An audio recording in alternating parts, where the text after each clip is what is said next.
지금은 아는 것이 힘이다. 시간입니다.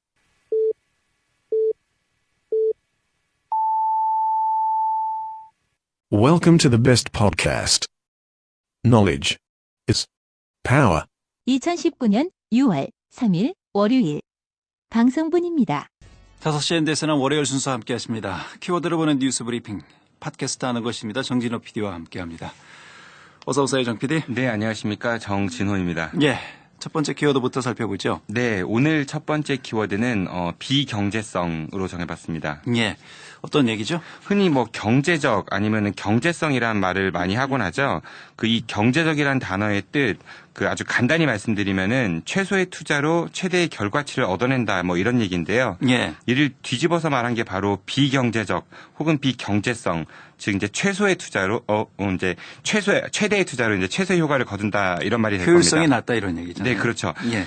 얼마 전 우리 지역 언론에 이런 보도가 있었습니다. 올여름도 더위가 기승을 부릴 것인데 특히 도심은 열섬 현상으로 더욱 뜨거워질 전망이다. 이런 가운데 냉난방비도 절약하고 휴식 공간도 선사하는 옥상 정원이 늘어나면서 도시의 부족한 녹지를 효율적으로 보충하고 있다. 이런 뉴스였습니다. 예. 옥상에 이제 여러 나무를 심으면 열섬 효과도 줄일 수 있고 또 요즘 미세먼지 저감 효과도 있다고 해서 많은 분들이 또 관심을 갖고 있지 않나 싶거든요. 네, 그렇습니다. 예. 세종시에는 전체 3.6km 구간 정부 청사 건물 15개 옥상을 하나로 연결한 기네스북에도 오른 세계 최대 옥상 정원이 있다고 합니다. 이 옥상 정원은 말씀하신 바대로 단열 미세먼지 저감 효과 이런 효과들도 이야기하고 있고요. 그리고 또 이제 업무에 지친 직원들을 위한 휴식 공간 역할도 하고 있습니다. 뿐만 아니라 단열 효과로 냉난방비 등 건물 유지비도 크게 절감해 주고 있다고 합니다. 이런 흐름에 발맞춰 대전에서도 옥상 정원이 하나둘씩 늘고 있다고 합니다. 현재 대전시의 지원을 받아 설치된 옥상 정원은 18곳이나 된다고 하는데요. 아직까지는 주로 관공서나 학교 등 공공 건물에 설치되어 있지만 민간 건물에도 옥상에 정원을 꾸미는 사례가 늘고 있다고 합니다. 예. 또한 이제 미세먼지 감소 효과까지 알려지면서 대전시의 옥상 정원 확대는 계속 이제 적극적으로 추진할 계획이라고 합니다. 예. 방향성은 괜찮은 그런 정책이지 않나 싶은데요. 근데 네. 왜 키워드가 비경제성입니까? 네, 비어있는 건물 옥상을 활용한 정원이나 작은 숲 꾸미기는 분명 바람직한 방향처럼 보입니다. 하지만 이 옥상 정원들과 비교할 수 없을 정도의 규모를 가진 도심속 숲이나 공원에 아파트를 짓는 게 과연 경제적인 것인가에 대해서 생각을 해보지 않을 수 없을 것 같습니다.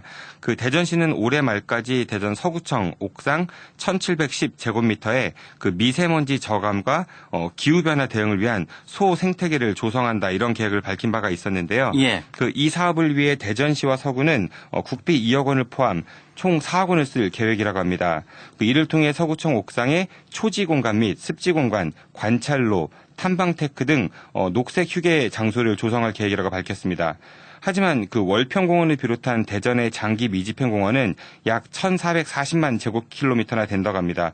대전 서구청 옥상 정원의 정원과는 비교할 수 없을 정도로 굉장히 넓은 규모겠죠. 예. 또한 월평공원에는 수달, 삭, 황조롱이 등 멸종위기종과 천연기념물, 법적 보호종 등 700여 종의 동식물들이 다양한 생태를 구성, 천혜의 생태경관이 보존된 점을 인정받아 전국에서 가장 아름다운 숲 10선에 선정된 바도 있었습니다. 이처럼 이미 존재하고 있는 훌륭한 도심 속 숲은 돈을 들여가면서 없애고 대신 이곳에 옥상 정원을 지으면서 4억 원의 돈을 들이는 정책이 과연 이제 경제적인 것일까 하는 이야기를 좀 드리는 것입니다. 예.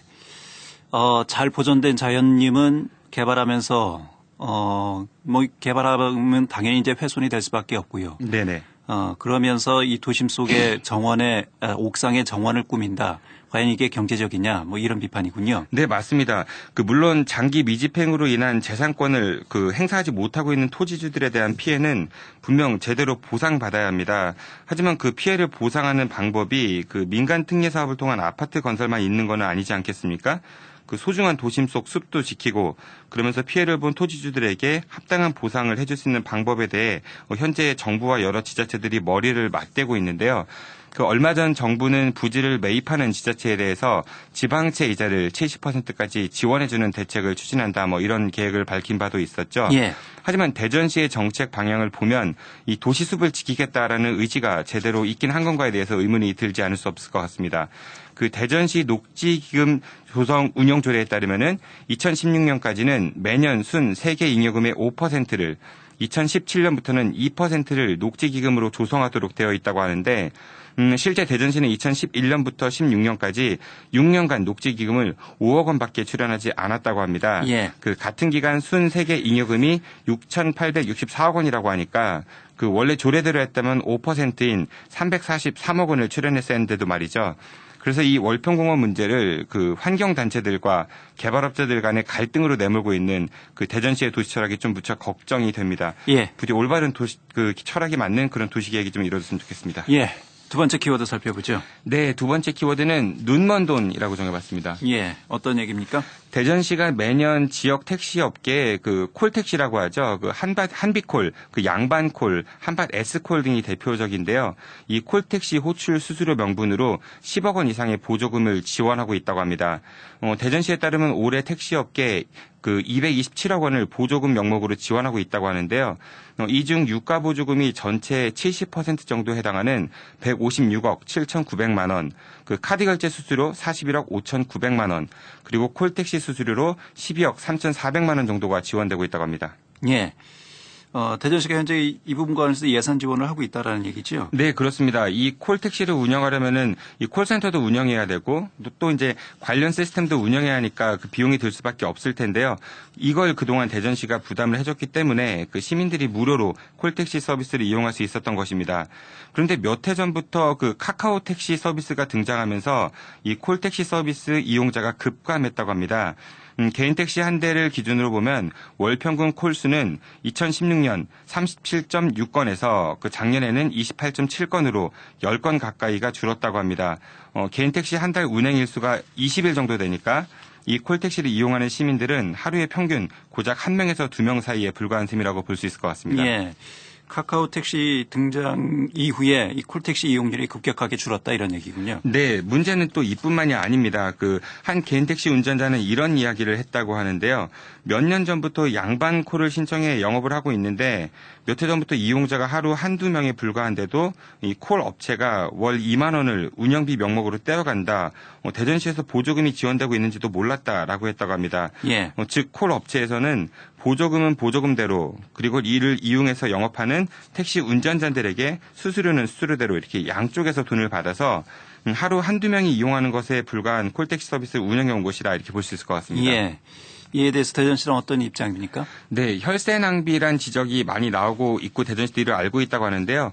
이에 대전시는 보조금 예산을 매년 조금씩 줄이고는 있지만 당장 보조금 지원을 중단하기는 어렵다 이런 입장이라고 합니다. 대전시 관계자에 따르면 시민이 부담해야 할 콜택시 수수료를 안 받는 대신 택시업계를 지원하는 성격이기 때문에 현재로서는 존속이 유효하다고 본다. 또 이제 모바일 호출에 익숙하지 않은 노인층도 생각해야 된다라면서 만약 보조금을 중단하면 택시업계가 시민들에게 콜 수수료를 다시 받는 등 부작용이 우려된다 이런 입장을 밝혔다고 합니다. 예. 그러니까 어르신들 위해서라도 계속 존치하겠다 이런 얘기군요. 네, 그렇습니다. 어르신들이 카카오 서비스에 대해서 좀 이제 익숙치 않다 이런 얘기들도 있는 것 같은데요. 물론 이제 모바일에 익숙치 않은 분들도 분명히 존재합니다. 하지만 대전시가 이와 같은 논리를 내세우려면 전체 콜택시 서비스 이용자들 중 모바일에 익숙하지 않은 노년층 비율이 얼마만큼인가를 먼저 파악한 뒤에 이런 이야기를 하는 게 더 설득력이 있지 않을까 싶습니다. 예. 그리고 만일 이제 콜택시 업체들이 콜 수수료를 시민들에게 받는다면은 공짜로 이용할 수 있는 카카오 택시를 두고 굳이 돈 내면서까지 콜택시 서비스를 이용하진 않지 않겠습니까? 그래서 이제 대전시 같은 해명이 좀 궁색해 보인다 이런 지적이 나오고 있는 것 같습니다. 예, 알겠습니다. 오늘 여기까지 듣죠? 네, 알겠습니다. 예, 키워드를 보는 뉴스 브리핑 팟캐스트 하는 것입니다. 정진우 PD였습니다. 수고하셨습니다. 고맙습니다. 2019년 6월 4일 화요일 방송분입니다. 5시 현대사람 화요일 순서 함께 하십니다. 키워드로 보는 뉴스 브리핑 팟캐스트 하는 것입니다. 정진우 PD와 함께합니다. 어서 오세요, 정 PD. 네, 안녕하십니까. 정진호입니다. 네. 첫 번째 키워드부터 살펴보죠. 네, 오늘 첫 번째 키워드는 사육이라고 정해봤습니다. 예, 뭘 사육합니까? 그 아이 키우기 참 힘든 세상이다 이런 말씀들 많이 하시죠. 예. 그 육아나 양육을 하면서 힘든 점이 한두 가지가 아니겠지만은 근데 그중 이제 교육비, 특히 사교육비는 많은 부모님들께 큰 부담으로 작용할 것입니다. 많은 부담이 아니라 가장 큰 부담이죠. 그런데 우리 지역의 그 한 언론에서 단독 보도라고 하면서 그 세종시의 박용희 의원에 대해 언급한 기사가 있었습니다. 예. 그 세종교육청에 대한 행정감사 현장에서 자유한국당 소속 박용희 의원이 세종시의 학원비가 7년간 동결됐다면서 인상해야 하는 거 아니냐 뭐 이런 취지의 발언을 했다고 합니다. 의회 의원이 학원비 인상을 발언을 했다고요? 네, 그렇습니다. 글쎄요. 뭐 통상 이제 의회 의원이면 학원비 인상을 막아달라. 그리고 공교육을 강화해달라. 이게 익숙한 발언인데 오히려 학원비 인상을 해야 된다 이런 발언을 했다고요? 네, 그런 취지의 발언을 했는데요. 그 박용희 의원은 학원들이 많이 도산하고 있고 운영도 어렵다. 그래서 올해 안에 개선이 필요하다. 뭐 이런 발언을 행정사무감사 현장에서 교육청 담당자에게 했다고 합니다. 그러면서 이 보도는 그 아나운서께서 말씀하신 대로 그 학부모들이 사교육비로 고통받는 현실에서 시의원이 학원계를 대변하듯이 발언했다. 그리고 이렇게 이제 해당 의원을 비판하고 있었습니다. 그리고 그 근거로 세종시의 지난해 사교육비 비율이 서울 다음으로 높았고 또 사교육비 지출도 전국에서 4번째로 높았다. 뭐 이런 멘트도 덧붙였습니다. 예. 물론 학원을 운영하는 분들도 시민입니다. 그분들의 이익을 뭐 대변할 수도 있겠습니다만 시의회 의원이면 전체 그 지역의 주민들을 대변하는 것 아니겠습니까? 누가 네. 우선순위에 있는지는 시의회 의원으로서의 뭐 그 자질을 논하기 이전에 충분히 기본적으로 상식적으로 알고 있는 부분이지 않을까 싶습니다. 네, 그 여기까지만 보면 그렇습니다. 그런데 이제 해당 뉴스에서 제시한 근거가 좀 약간은 다르게 해석될 여지가 있어 보이는 것 같습니다. 예. 우선 세종시의 사교육비가 전국에서 4번째로 높다는 통계 자료인데요. 실제로 통계청 자료를 확인해 보니까 그 2018년 초중고생 1인당 월 평균 사교육비는 전국 평균이 29만 1,000원이었습니다. 그중 서울이 41만 1,000원으로 가장 높았고 뒤이어서 경기도가 32만 1,000원, 대구 30만 3,000원, 세종 28만 8,000원, 그리고 이제 대전은 27만 원으로 17개 시도 가운데 7번째로 높았습니다. 근데 이제 보시면 아시겠지만은 세종은 전국에서 4번째로 그리고 대전은 7번째로 사교육비 지출이 많았지만 이는 전국 평균인 29만 1,000원에 비하면은 낮은 수치입니다. 예. 순위는 높지만은 전국 평균보다는 낮다. 시도 간 사교육비 양극화가 심각한 수준이다. 뭐 이런 얘기인가요? 네, 그렇습니다.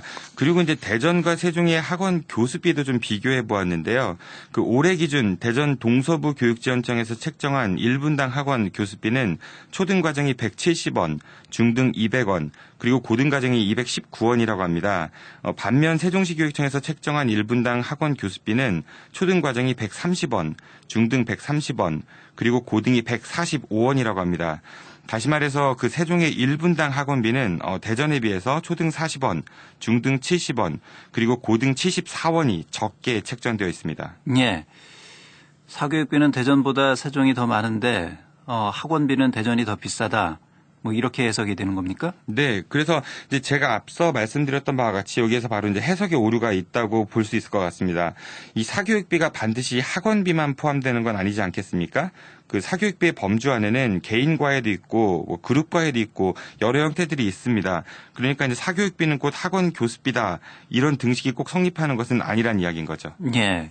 사교육비 문제를 학원비에만 국한시켜서는 안 된다 이런 얘기입니까? 네, 그 부디 청취자분들께서 오해가 없으셨으면 좋겠는데요. 오늘 이런 말씀을 드리는 이유는 뭐 세종시의 학원비가 대전에 비해서 싸니까 좀 올려줘도 된다 이런 취지는 절대로 아닙니다. 다만 그동안의 언론 보도를 보면 사교육비 문제를 다룰 때 뭐 이를 단순히 학원비와 등치시키려는 경향이 좀 많지 않았습니까? 이게 어찌 보면 좀 쉽게 와닿고 또 자극적이어서 이해하기 쉬울 수는 있겠지만은 학원비가 사교육비 문제의 근본 원인은 아니지 않나 싶습니다. 예. 그보다는 왜 사교육을 할 수밖에 없는가에 대한 그 우리 교육의 근본적이고 좀 고질적인 문제인 그 성적 위주의 시스템을 어떻게 개선할 것인가 뭐 이런 담론들부터 해서 교육청에서 책정한 학원 수강료의 현실성 그리고 이게 과연 제대로 지켜지고는 있는지 그리고 이제 탈세와 불법 교습의 사각지대인 고액 과외 현장은 어떤지 등 이 사교육 현실 안에서 학부모들이 실제로 고통받고 있는 갖가지 위법 행위들에 대한 취재가 이루어진다면 좀 더 좋지 않을까 그런 생각이 들었습니다. 그 무엇보다도 우리 아이들이 지금과 같은 과도한 사교육 환경 안에서 사육당하지 않고 각자가 하고 싶은 일을 찾아가는데 도움을 받을 수 있는 그런 교육 환경에서 잘할 수 있었으면 좋겠습니다. 예. 네. 하지만 그 이런 사교육비의 주범이 그 학원이나 고액과외를 하는 사람들 못지않게 그 경쟁 위주의 환경에 아이들을 내몰고 있는 우리 교육제도와 내 아이만은 꼭 그런 경쟁에서 살아남아야 한다는 그런 학부모들의 이기심도 한몫하고 있지 않나 싶습니다. 예. 어찌됐든 시의원이 나서서 이 학원비를 올리자라고 주장하는 것은 어떤 측면으로도 이해하기 좀 어려운 부분이 있습니다. 네, 공감하기 좀 쉽지 않습니다. 예. 그럼 학원연합회에서 이런 주장을 했죠. 예.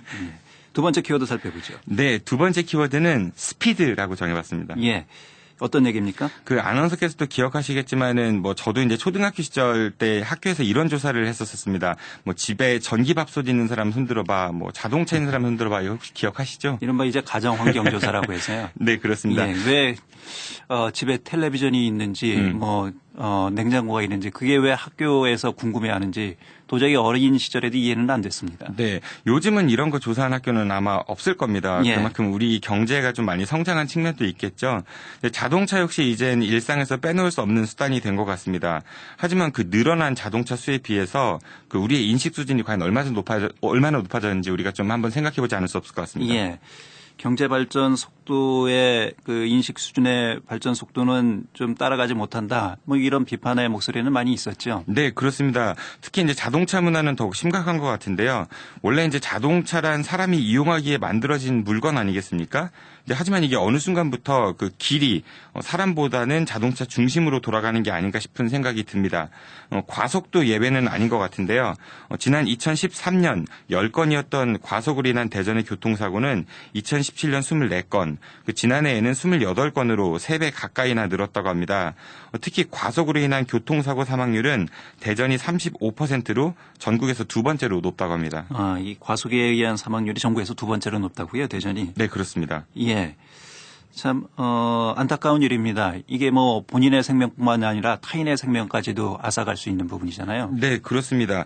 이거는 근데 대전뿐만 아니라 다른 시도도 마찬가지인데요. 지난해 충남에서 발생한 교통사고 사망자 수가 354명인데 이를 이제 인구 10만 명당으로 계산하면은 16.3명으로 전국 최고 수준이라고 합니다. 그리고 이 중 이제 과속으로 인한 사망자 수가 상당수를 차지하고 있다고 합니다. 예. 과속을 방지하기 위한 여러 시설물도 많이 있지 않습니까? 네, 그렇습니다. 뭐 제한 속도 낮추는 것도 있고 또 과속 단속 카메라 설치 이런 것들도 있는데요.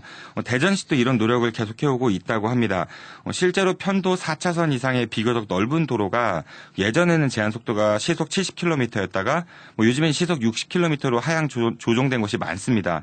그래서 이제 차량에 부착된 내비게이션을 업그레이드를 제때 하지 않았다가 그 단속 카메라에 찍혀서 범칙금이나 과태료 내신 경험이 있는 분도 많이 계실 텐데요. 그런데 교통사고 시 이제 중상 이상의 환자가 발생하는 비율이 대폭 줄어드는 속도가 시속 50km라고 합니다. 즉 이제 시속 50km에서 사고가 나면은 중상 이상의 환자가 발생 확률이 큰 폭으로 줄어든다는 이야기인 거죠. 예. 하지만 대전의 그 간선도로 가운데 제한 속도가 시속 50km 구간은 전체의 30% 정도에 불과하다고 합니다. 그리고 이제 과속 단속 카메라 대수도 전국 자치단체 평균의 30% 수준에 그쳐서 대전은 다른 시도에 비해 과속 예방에 좀 취약한 편이라고 볼 수 있을 것 같습니다. 물론 뭐 운전자들의 인식 전환이 먼저이긴 하겠습니다만 이런 과속을 예방할 수 있는 도로 환경도 중요하다 이런 얘기죠. 네, 그렇습니다. 이를 위해서 대전시와 대전경찰청은 도심 일반 도로의 기본 제한 속도를 시속 50km로 그리고 주택가 주변 등은 시속 30km로 적용하는 시범 사업을 올 하반기부터 시작해 내년부터 이를 확대 시행할 예정이라고 합니다. 충남도 역시 4년 동안 930억 원의 예산을 투입해 위험도로 구조 개선과 교통안전시설 개선, 어린이 및 노인보호구역 조성, 보강 등 사업을 펼칠 예정이라고 합니다. 하지만 무엇보다도 길의 중심이 자동차가 아닌 사람이다라는 우리 모두의 인식 개선과 함께 자가용 승용차를 이용하지 않아도 될 만큼의 대중교통 체계가 이루어진다면 과속이나 음주운전 사고 같은 교통사고를 상당히 좀 예방할 수 있지 않을까 싶습니다. 그 상황에 대한 처방 못지않게 행정당국이 좀 교통 백년지 대계를 잘 세워줬으면 좋겠습니다. 예. 키워드로 보는 뉴스 브리핑 팟캐스트 하는 것입니다. 정진우 PD였습니다. 수고했습니다. 고맙습니다. 2019년 6월 5일 수요일 방송분입니다. 5시 한 대사남 수요일 순서 함께 하십니다. 키워드로 보는 뉴스 브리핑 팟캐스트 하는 것입니다. 정진우 PD와 함께합니다. 어서 오세요, 정 PD. 네, 안녕하십니까. 정진호입니다. 네, 첫 번째 키워드부터 살펴보죠. 네, 오늘 첫 번째 키워드는 국가대표 깡으로 정해봤습니다. 무슨 얘기입니까? 국가대표란 말이 있죠. 예. 오늘 새벽 우리나라 U20 국가대표 축구 선수들이 일본을 꺾고 8강에 진출했다는 반가운 소식을 전해왔는데요. 이게 뭐 축구 얘기하려고 하는 건 아니잖아요. 그렇지는 않습니다. 근데 이처럼 보통 국가대표란 여러 분야에서 우리나라를 대표해 국제무대에서 활약하는 개인이나 집단을 보통 이야기합니다. 그리고 국가는 이들이 보다 나은 성과를 낼 수 있도록 국민의 혈세를 지원해주고는 주고 있죠. 과학 분야에서도 국가 과학자라는 게 있습니다. 그 일종의 과학계의 국가대표라고 볼 수 있는데요. 2005년 참여정부 때 처음 도입된 이 제도는 세계 최고 수준의 연구 성과를 내는 한국인 과학자를 선정, 연간 15억 원씩 최대 10년간 안정적으로 연구비를 지원하는 제도입니다.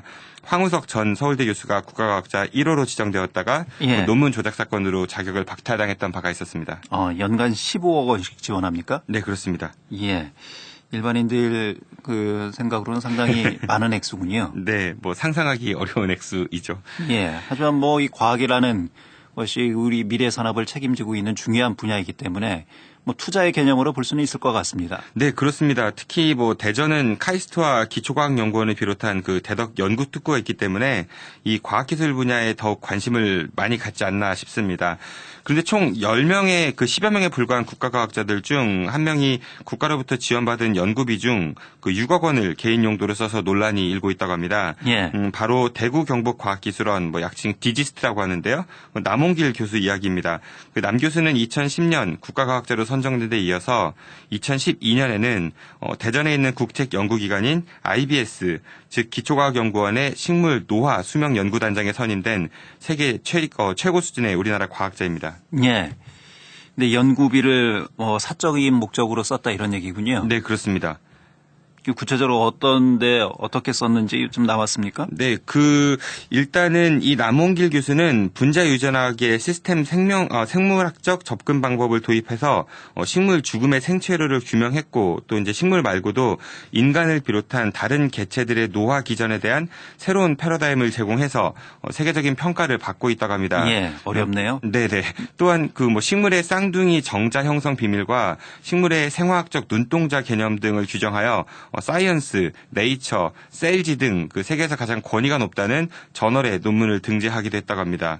이런 성과로 남홍길 교수는 국가과학자에 선정되었고 남 교수가 단장인 기초과학연구원 식물 노화 수명 연구단은 최근 8년간 국가로부터 600억 원의 연구비를 지원받기도 했다고 합니다. 근데 이제 이거 아까 말씀하신 대로 이제 6억 원을 이제 그 개인 용도로 썼다고 하는데요. 예. 20개 업체에 미리 결제를 한 뒤에 이걸 마치 이제 예산을 연구에 쓴 것처럼 허위로 문서를 꾸며가지고 이런 것들이 이제 과학기술부 감사 결과 밝혀졌다고 합니다. 예. 구체적으로 개인적으로 어디에다 돈을 썼다고 이렇게 나와 있습니까? 현재까지 나온 내용을 보면 남 교수는 그 연구비 중 일부를 본인 사무실 인테리어 비용으로 썼다고 하고요. 예. 그리고 또 고가의 가구를 구입하기도 했다고 합니다. 그리고 이제 업체에 맡긴 돈 중 일부는 상품권으로 되돌려받는 이른바 그 상품권 깡도 했다고 합니다. 상품권 깡이요? 네, 그렇습니다. 예. 글쎄요. 이 연구비로 이런 것까지 해야 될까 싶을 정도로 상품권 깡이라는 것은 상품권을 내고 돈을 받는 거죠? 예, 일종의 세탁으로 볼 수도 있을 것 같은데요. 예. 세계 최고의 과학자가 국가로부터 지원받은 연구비를 이렇게 썼다라는 게 사실 참 좀 납득하기 쉽지 않은 것 같습니다. 그래서 이에 과기부는 남 교수를 중징계할 것을 그 소속기관에 권고할 방침이고 검찰에 수사를 의뢰해서 유용한 돈의 사용처를 추가로 밝힐 예정이라고 합니다. 예. 저희 5시엔 대사남에서도 몇 차례 소개해드린 바가 있었죠. 그 남 교수가 속해 있는 기초과학연구원에는 많은 비정규직 연구 인력이 있는데 이곳에서는 예산 부족 등의 이유로 이들의 정규직 전환이 제대로 이루어지지 않고 있지 않습니까? 물론 특정 개개인의 훌륭하고 탁월한 성과 이런 것들은 높이 살 수 있지만은 그러한 성과들이 이제 국가와 국민들을 위해 보다 잘 쓰여지기 위해 국가는 국민의 혈세를 지원하는 것입니다. 그렇다면 그거는 개인의 성과인 동시에 공공의 성격도 분명히 존재하는 것이겠죠. 예. 우리 사회 각자의 분야에서 이 공공의 성격에 부합하는 윤리의식을 부디 좀 잊지 않았으면 좋겠습니다. 예, 연구 성과만큼 연구 윤리도 중요하다. 뭐 이렇게 봐야 될 것 같습니다. 네, 그렇습니다. 예, 두 번째 키워드입니다. 네, 두 번째 키워드는 마이너리티 리포트라고 정해봤습니다. 예, 어떤 얘기입니까? 뭐 영화 제목으로도 많이 알려져 있는 건데요. 예. 그 어제 오전 대전 당진간 고속도로에서 벌어진 교통사고로 인해 3명이 안타까운 목숨을 잃었다는 소식이 우리 지역 언론뿐 아니라 온 나라를 뒤덮고 있습니다. 그 조현병을 앓고 있는 그 운전자가 자신의 3살배기 아들을 태우고 고속도로를 역주행하다가 마주오는 승용차 충돌, 승용차 운전자까지 사망한 안타까운 사고였죠. 예. 그런데 이 사건을 보도하는 대부분의 언론들이 이 조현병이라는 질병에만 너무 초점을 맞추고 있는 게 아니냐는 생각이 들어서 오늘 두 번째 키워드는 그 마이너리티 리포트를 정해봤습니다. 예.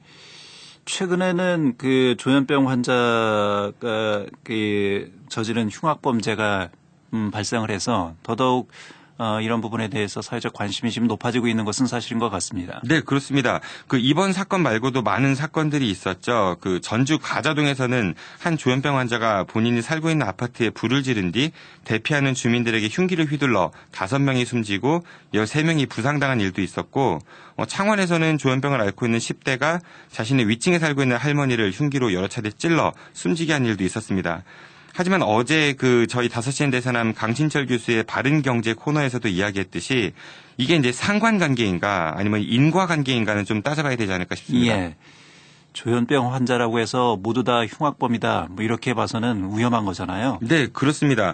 우리는 흔히 어떤 문제가 발생했을 때 그 문제의 원인을 입체적으로 파악하기보다는 단순히 하나의 희생양을 찾으려는 경향이 좀 있어 왔습니다. 그리고 그 희생양에게 모든 책임을 돌리고 책임을 묻고 이렇게 해서 전체의 위기에서 좀 벗어나는 이런 식의 위기 탈출법을 많이 써왔던 게 사실인 것 같습니다. 그 예를 들어 지난 2018년 그 러시아 월드컵 때 우리나라 대표팀이 이제 1차전 스웨덴전 그리고 2차전 멕시코전에서 그 패해가지고 조별리그에서 탈락했던 바가 있지 않았습니까? 당시 그 대표팀 수비수였던 장현수 선수가 그 대표적인 사례이지 않은가 싶은데요. 이때 많은 분들이 이제 장현수 때문에 졌다 뭐 이런 비판을 했었었고 뭐 심지어는 장현수 선수를 은퇴시켜달라는 그 청와대 국민심판청원까지 등장했던 바가 있었습니다. 하지만 대한민국 축구의 문제점이 장현수 선수 한 명이 오롯이 안고 가는 건 아니지 않겠습니까? 예. 사고를 낸 운전자가 조현병 환자이긴 합니다만 조현병 환자라서 사고를 냈다. 이렇게 보기에는 좀 논리적으로 좀 과한 측면이 없지 않아 있습니다. 예, 근데 최근에 보도를 보면 좀 그런 경향성이 좀 있어 보입니다. 그 행동경제학의 인지적 유창성이란 말이 있습니다. 뭐 쉽게 말씀드리면은 인간의 뇌는 복잡한 설명보다는 쉽고 간단한 설명을 더 좋아한다 뭐 이런 뜻입니다. 그리고 그것의 진실 여부와 상관없이 인간은 그 자신이 이해한 간단한 설명이 마치 진실인 것처럼 착각하는 오류를 범할 수도 있다는 것이 바로 이 인지적 유창성입니다. 대검찰청이 발표한 범죄 분석에 따르면 2017년 929건의 그 살인사건 중 조현병을 포함한 그 정신질환자에 의한 범행은 72건이었다고 합니다. 그러니까 이제 전체 살인 사건 중 약 7.8%가 이 조현병을 포함한 정신질환자에 의한 살인 사건이었던 것이죠. 반면 이웃이나 지인에 의한 살인 사건은 전체의 17.2%, 그리고 주치자, 그러니까 이제 술에 취한 사람이 저지른 살인 사건 비율은 전체의 45% 정도라고 합니다. 그러니까 이러한 논리라면은 그 조현병 환자보다 이웃이나 지인 그리고 술에 취한 사람이 더 살인을 저지를 위험성이 높다 뭐 이런 결론을 도출할 수 있는 그런 오류를 범할 수도 있을 것 같습니다. 예.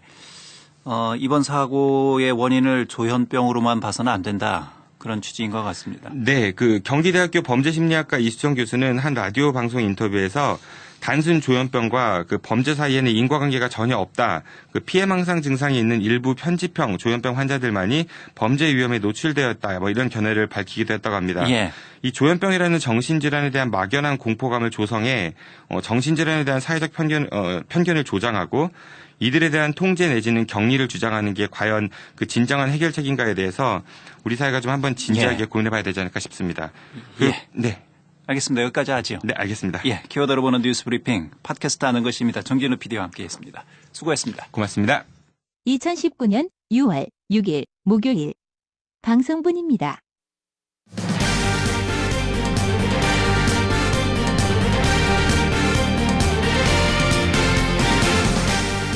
대전, 세종, 충남 현안과 이슈를 진단하는 시사 라디오 5시엔 대세남.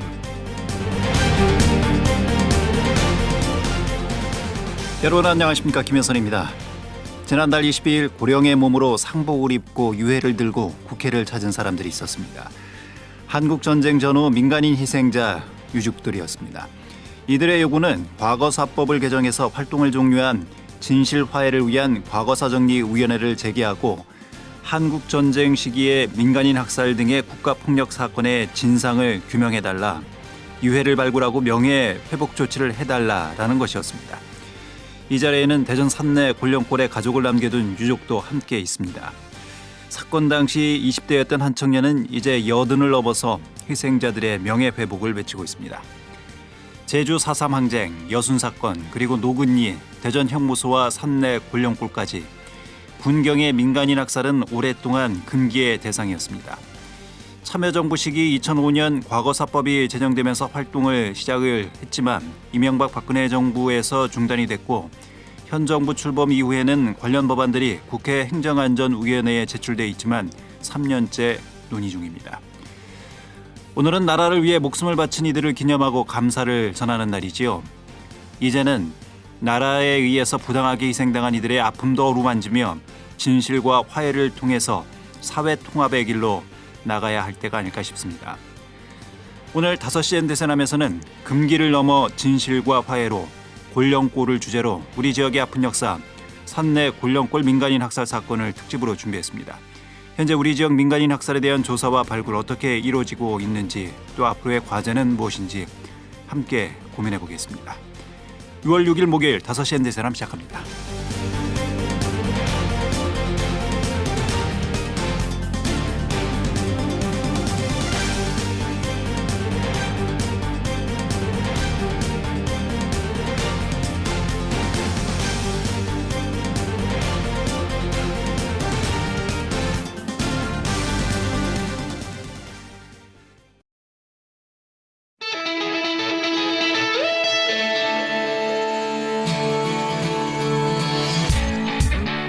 다섯 시엔 대세남은 여러분의 참여와 제보를 기다립니다.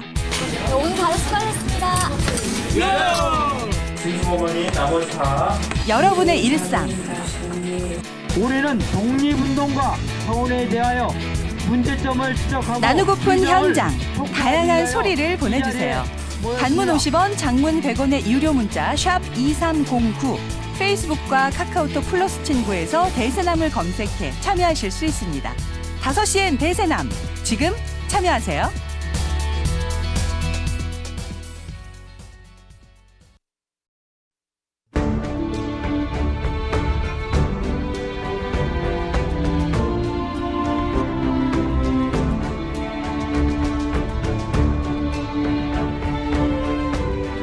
한국전쟁이 끝난 지 70년 가까운 세월이 흘렀습니다. 하지만 전쟁으로 인해서 민중들이 겪은 고통과 피해는 여전히 상처로 남아서 곳곳에 자리하고 있지요. 군경에 의한 민간인 학살, 아픈 역사의 진실을 밝히고 그 상처를 치유하는 일은 정의를 회복하고 화합과 평화를 실현하기 위한 당면한 과제이지 않을까 싶습니다. 오늘 5시엔 대세남에서는 기획특집으로 금기를 넘어 진실과 화해로, 골령골을 주제로 이 산내 골령골 민간인 학살과 앞으로의 과제에 대해서 고민하는 시간을 준비를 했습니다. 오늘 함께 말씀 나누실 두 분을 소개해드리겠습니다. 산내 골령골의 민간인 학살을 주제로 다큐멘터리를 직접 제작한 정진호 PD, 세상에서 가장 긴 무덤 다큐멘터리 제목입니다. 그리고 또 산내 민간인 학살을 집중 취재해온 평화통일교육문화센터 임재근 팀장 두 분 모셨습니다. 안녕하십니까? 네, 안녕하십니까? 네, 안녕하세요. 예, 두 분 뭐 종종 프로그램을 통해서 뵙는 분들인데 네. 이렇게 또 이제 산내 골령골을 주제로 해서 두 분과 함께 토론을 하게 됐습니다. 좀 어색합니다. 관련해서 두 분 뭐 다큐멘터리도 제작을 하시고 또 집중적으로 취재도 하시고 이쪽 산내 골령골과 관련해서는 지역 내에서 두 분만한 전문가가 없다 해서 저희가 이렇게 모셨고요. 산내 골령골 하면 아직도 많은 분들이 뭐 지역 내에서는 알고 계신 분들도 계시겠습니다만 잘 모르시는 분도 계시지 않을까 싶거든요. 아마 모르시는 분들이 훨씬 많을 것 같습니다. 예. 10% 정도 시민들 정도만 아시지 않을까 그렇게 생각이 듭니다. 예. 자, 그러면 이 산내 곤령골이 어떤 역사의 현장인지 이 부분을 먼저 좀 얘기를 듣고 본격적으로 말씀을 좀 나누죠. 네, 오늘 청취자분들께서 많이 기억해 주셨으면 좋겠습니다. 그 산내 곤령골 사건에서 간략하게 말씀을 드리면요. 산내 곤령골은 한국 전쟁 당시 우리의 군인과 경찰이 민간인 7천여 명을 이제 불법적으로 학살하고 안매장한 이제 비극의 현장인데요. 예. 산내 곤령골 민간인 학살은 보통 1950년 6월 28일 날 학살이 시작돼서 한 20여일간 이제 집중된 걸로 알려져 있습니다. 그런데 보통 이때만 이제 학살이 진행됐다라고 아시는 분들은 많은데요. 예. 그 이후에 소위 말하는 게 9.28 이제 대전 이제 수복 이후에도 부역 혐의자라는 이유로 수많은 민간인들이 산내 곤령골로 이제 끌려가서 이제 희생을 당한 거죠. 그래서 여름에 이제 시작된 학살이 그 다음에 겨울까지 이제 지속됐다 이렇게 볼 수가 있습니다. 예. 6.25 당시 무고한 양민들이 희생당한 사건 그리고 그 진상이 아직까지 밝혀지지 않은 사건 뭐 이렇게 이해해도 되지 않을까 싶습니다. 네, 맞습니다. 지역적으로는 산내 곤령골이 정확하게 어느 위치에 있고 이 곤령골이 그 지명이 왜 곤령골인지 이런 부분도 상당히 궁금해할 것 같거든요, 시민들이. 그 산내 금산 가는 방향 쪽으로 가다 보면요, 예. 그 뭐 산내 곤령골을 보실 수가 있고요. 원래 지명은 곤령골이 아니라 곤령골입니다. 근데 이게 또 발음하다 보니까 곤령골 이렇게 되고 또 뭐 예. 다른 의미로는 뼈골자, 그러니까 사람들이 굉장히 많은 사람들이 묻혀 있기 때문에 그렇게 하고 실제 지명보다는 현재는 산내 곤령골로 더 많이 알려져 있다고 보시면 될 것 같습니다. 예. 어떻게 해서 이곳에 이렇게 많은 민간인들이 학살이 됐는지 이 부분에 대한 기록이 있습니까? 한동안 이제 금기의 영역이었죠. 그렇죠. 그래서 그 동네에서 그 엄청 오랜 기간 동안 이 학살이 자행되다 보니까 주민들은 다 알고 있었죠. 예. 그런데 이런 이야기들을 하고 있지 못하다가 90년대 들어서부터 이런 이제 조금 이야기 움직임 보도들이 좀 있었고요. 본격적인 최초의 보도는 1992년 이제 말지라는 월간 잡지에 노가원 씨가 이제 보도를 하면서 이제 국내에는 좀 알려지게 되었고요. 예. 이런 과정에서 뭐 중요한 자료들이 몇 가지가 이제 발견이 되었습니다. 그래서 대표적으로는 9.28 수복 이후에 대전을 이제 점령하면서 주둔했던 미군 25사단이 있었거든요. 예. 그 25사단 이제 전투 일지에도 산내 곤령골 학살에 대한 좀 이야기가 있었습니다. 소개해드리면 신뢰할 만한 정보통에 1950년 7월 1일 보고에 따르면 한국 정부의 지시에 의해 대전과 그 인근 공산주의 단체 가입 및 활동으로 체포되었던 민간인. 이렇게 얘기하면 이제 보도연맹으로 추정이 되는 거죠. 민간인이라고 명시를 했으니까요. 1,400명이 경찰에 의해 살해되었다. 이들의 시신은 대전에서 약 4km 떨어진 산에 매장되었다. 그러니까 지금 산내 곤령골이라는 것은 이제 한국전쟁 당시에는 이제 대덕군에 이제 그 위치해 있었습니다. 그렇기 때문에 이제 대전과는 다른 행정구역이기 때문에 이 보고가 일정 부분 좀 맞는 이야기가 되겠고요. 예. 그러고 나서 더 확실한 이제 그 자료는 이제 사진 18장이 첨부된 에드워드 중령이라는 이제 주한미 대사관 소속의 이제 육군 무관이었거든요. 예. 이 사람이 이제 그 현장을 보고 현장에 있는 그런 장면들을 그 이제 동료와 사진을 찍어서 그 미국에 있는 워싱턴에 있는 이제 육군성에 보낸 자료가 있습니다. 한국에서 정치범 처형이라는 그런 자료가 있는데 예. 여기에는 더 이제 구체적인 이제 진술들도 있고 사진이 이제 첨부가 되어 있기 때문에 아주 결정적인 자료가 되겠는데 거기에 이렇게 이제 명시가 되어 있었습니다. 처형 명령은 의심의 여지 없이 탑 레벨 최고위 층으로부터 내려왔다. 대전에서 1,800여 명의 정치범 집단 학살은 3일간 이루어졌다. 그러니까 예. 정치범이라고 했으니까 이것은 대전 형무소의 재소자로 이제 추정할 수가 있는 거죠. 이 탑 레벨이라면 정확하게 누구를 지칭하는지. 네, 네. 예. 이 보고서에 추론이 가능하겠죠. 이 보고서에 네. 이제 명시가 되었으면 참 좋았겠는데 아마 탑 레벨하면 어떤 분들이 떠오르십니까? 뭐 추론이 가능할 것 같습니다. 뭐 당시, 대통령일 수도 네. 있고요. 아니면 뭐 국무총리 예. 아니면 국방부 장관? 적어도 대통령의 그 재가를 받지 않았을까 이렇게 우리가 추정해 볼 수 있을 것 같습니다. 현재로서는 이제 이런 추론할 수밖에 없는 그런 상황이고요. 지금 임재근 팀장님이 말씀하신 부분들도 있고요. 그리고 예. 그 영국인 그 기자 중에 데일리 워커라는 그 저널에서 일을 했던 그 앨런 위닝턴이라는 기자가 있었습니다. 예. 그분이 I saw the truth in Korea, 그러니까 나는 한국에서 진실을 보았다라는 기고문을 통해 가지고 당시 산내에서 벌어졌던 학살에 대해서 자세하게 묘사를 했고 6.25 참전 종군 기자입니까? 네, 한국전쟁 당시 한국에서 있었습니다. 그리고 예. 산내 그 곤령골 현장을 직접 가서 학살 이후에 그 현장들을 확인을 하고 그리고 사진도 찍어가지고 그래서 세계에 보도한 그런 일도 있었습니다. 예. 그러니까 이 보도가 이제 처음으로 이제 이 대전 사건을 전 세계에 알린 이제 외신이라고 이제 볼 수가 있는데요. 50년 8월 9일에 US 벨젠 인 코리아라는 제목으로 일면으로 이제 그 데일리 워크에 실리거든요. 그러니까 예. US 벨젠이라는 것은 그러니까 나치 수용소 중에 벨젠 수용소가 있었는데 이 산내의 골령골이 그 이제 벨젠 수용소만큼의 끔찍함을 이제 갖고 있었다라고 이야기를 했고 그것을 덧붙여 갖고 방금 우리 정 PD님이 말씀하신 난 한국에서 진실을 보았다라는 그런 특별판을 이제 그해 9월달에 이제 발표를 하게 됐던 거죠. 그래서 예. 어떻게 보면 정말 첫 외신 보도 이렇게 의미를 부여할 수 있을 것 같습니다. 이미 그러면 세계적으로 이렇게 보도가 됐으면 뭐 미국이나 그리고 서방의 많은 국가들은 이런 산내에서 있었던 학살을 알고 있었다라는 얘기군요. 그렇죠. 근데 이제 이 학살, 이 보도의 이제 타겟 자체가 이제 미국을 좀 향한 부분들이 좀 있었거든요. 그러니까 이제 적어도 미국의 승인을 얻어서 네. 미국의 그 명령에 따라서 뭐 이런 뉘앙스들이 있었기 때문에 아무래도 예. 미국 측에서는 이게 공개되는 거를 상당히 꺼려하지 않았을까 뭐 이런 생각을 좀 할 수 있었겠죠. 그래서 이제 미국에서는 한국 정부에게 정부가 이제 주도해서 이런 일을 하지 않았다라는 것을 좀 빨리 그 변명해라 뭐 이렇게 조금 그 협조를 요청하기도 했었고 왜냐하면 이 보고서 그 아까 말씀드렸던 이 보고서도 주한미 대사관 소속의 이제 육군 무관이 그 미군이 이제 작성을 했고 다른 나라 사례들 같은 경우는 이제 군인들이 이것을 이제 민간 학살을 못하도록 제지하는 경우도 있었는데 예. 제지하지 않고 그 현장을 이제 보고서로만 담았다라는 거고 실질적으로 그 당시에 이제 군사 작전권이라든지 이런 것들이 이제 대전에 있을 때 이제 미군 측으로 넘어가기도 했지만 사실 국군 창설에 이제 미군이 적극적으로 가담했었고 한 500여 명의 이제 군사 고문단이 실질적으로 대한민국 국군의 중요한 결정들을 좀 이렇게 하고 있었거든요. 그러니까 그 얘기는 이제 어느 정도 미군도 관련성이 있다. 네네네. 이 학살에 이런 말씀이시군요. 예. 어쨌든 우리 사회는 이 뭐 산내 골령골 얘기는 뭐 민주화 되기 이전에는 거의 뭐 금기의 대상이지 않았나 싶고요. 뭐 알려지지도 않았을 뿐더러 얘기하는 것조차가 어려웠던 그런 시절이었지 않았나 싶고요. 네, 맞습니다. 그래서 그 90년대부터 이러한 이야기가 나오는 것이 사실은 민주화의 성과로서 결실로서 나오기 시작된 거죠. 예. 아무리 전쟁 중이지만 민간인 1,400여 명이 학살당했다. 이건 상당히 이례적인 일 아닙니까? 끔찍한 학살이죠. 이건 국가 예. 범죄고 전쟁 범죄라고 볼 수 있습니다. 이제 뭐 국제 협약이나 이런 데서도 보면 전시라 하더라도 민간인을 향한 이런 그 이제 총살이라든지 학살 같은 경우는 금지가 되어 있고요. 예. 포로마저도 이제 그 신변을 보호하도록 되어 있는 게 국제 협약인데요.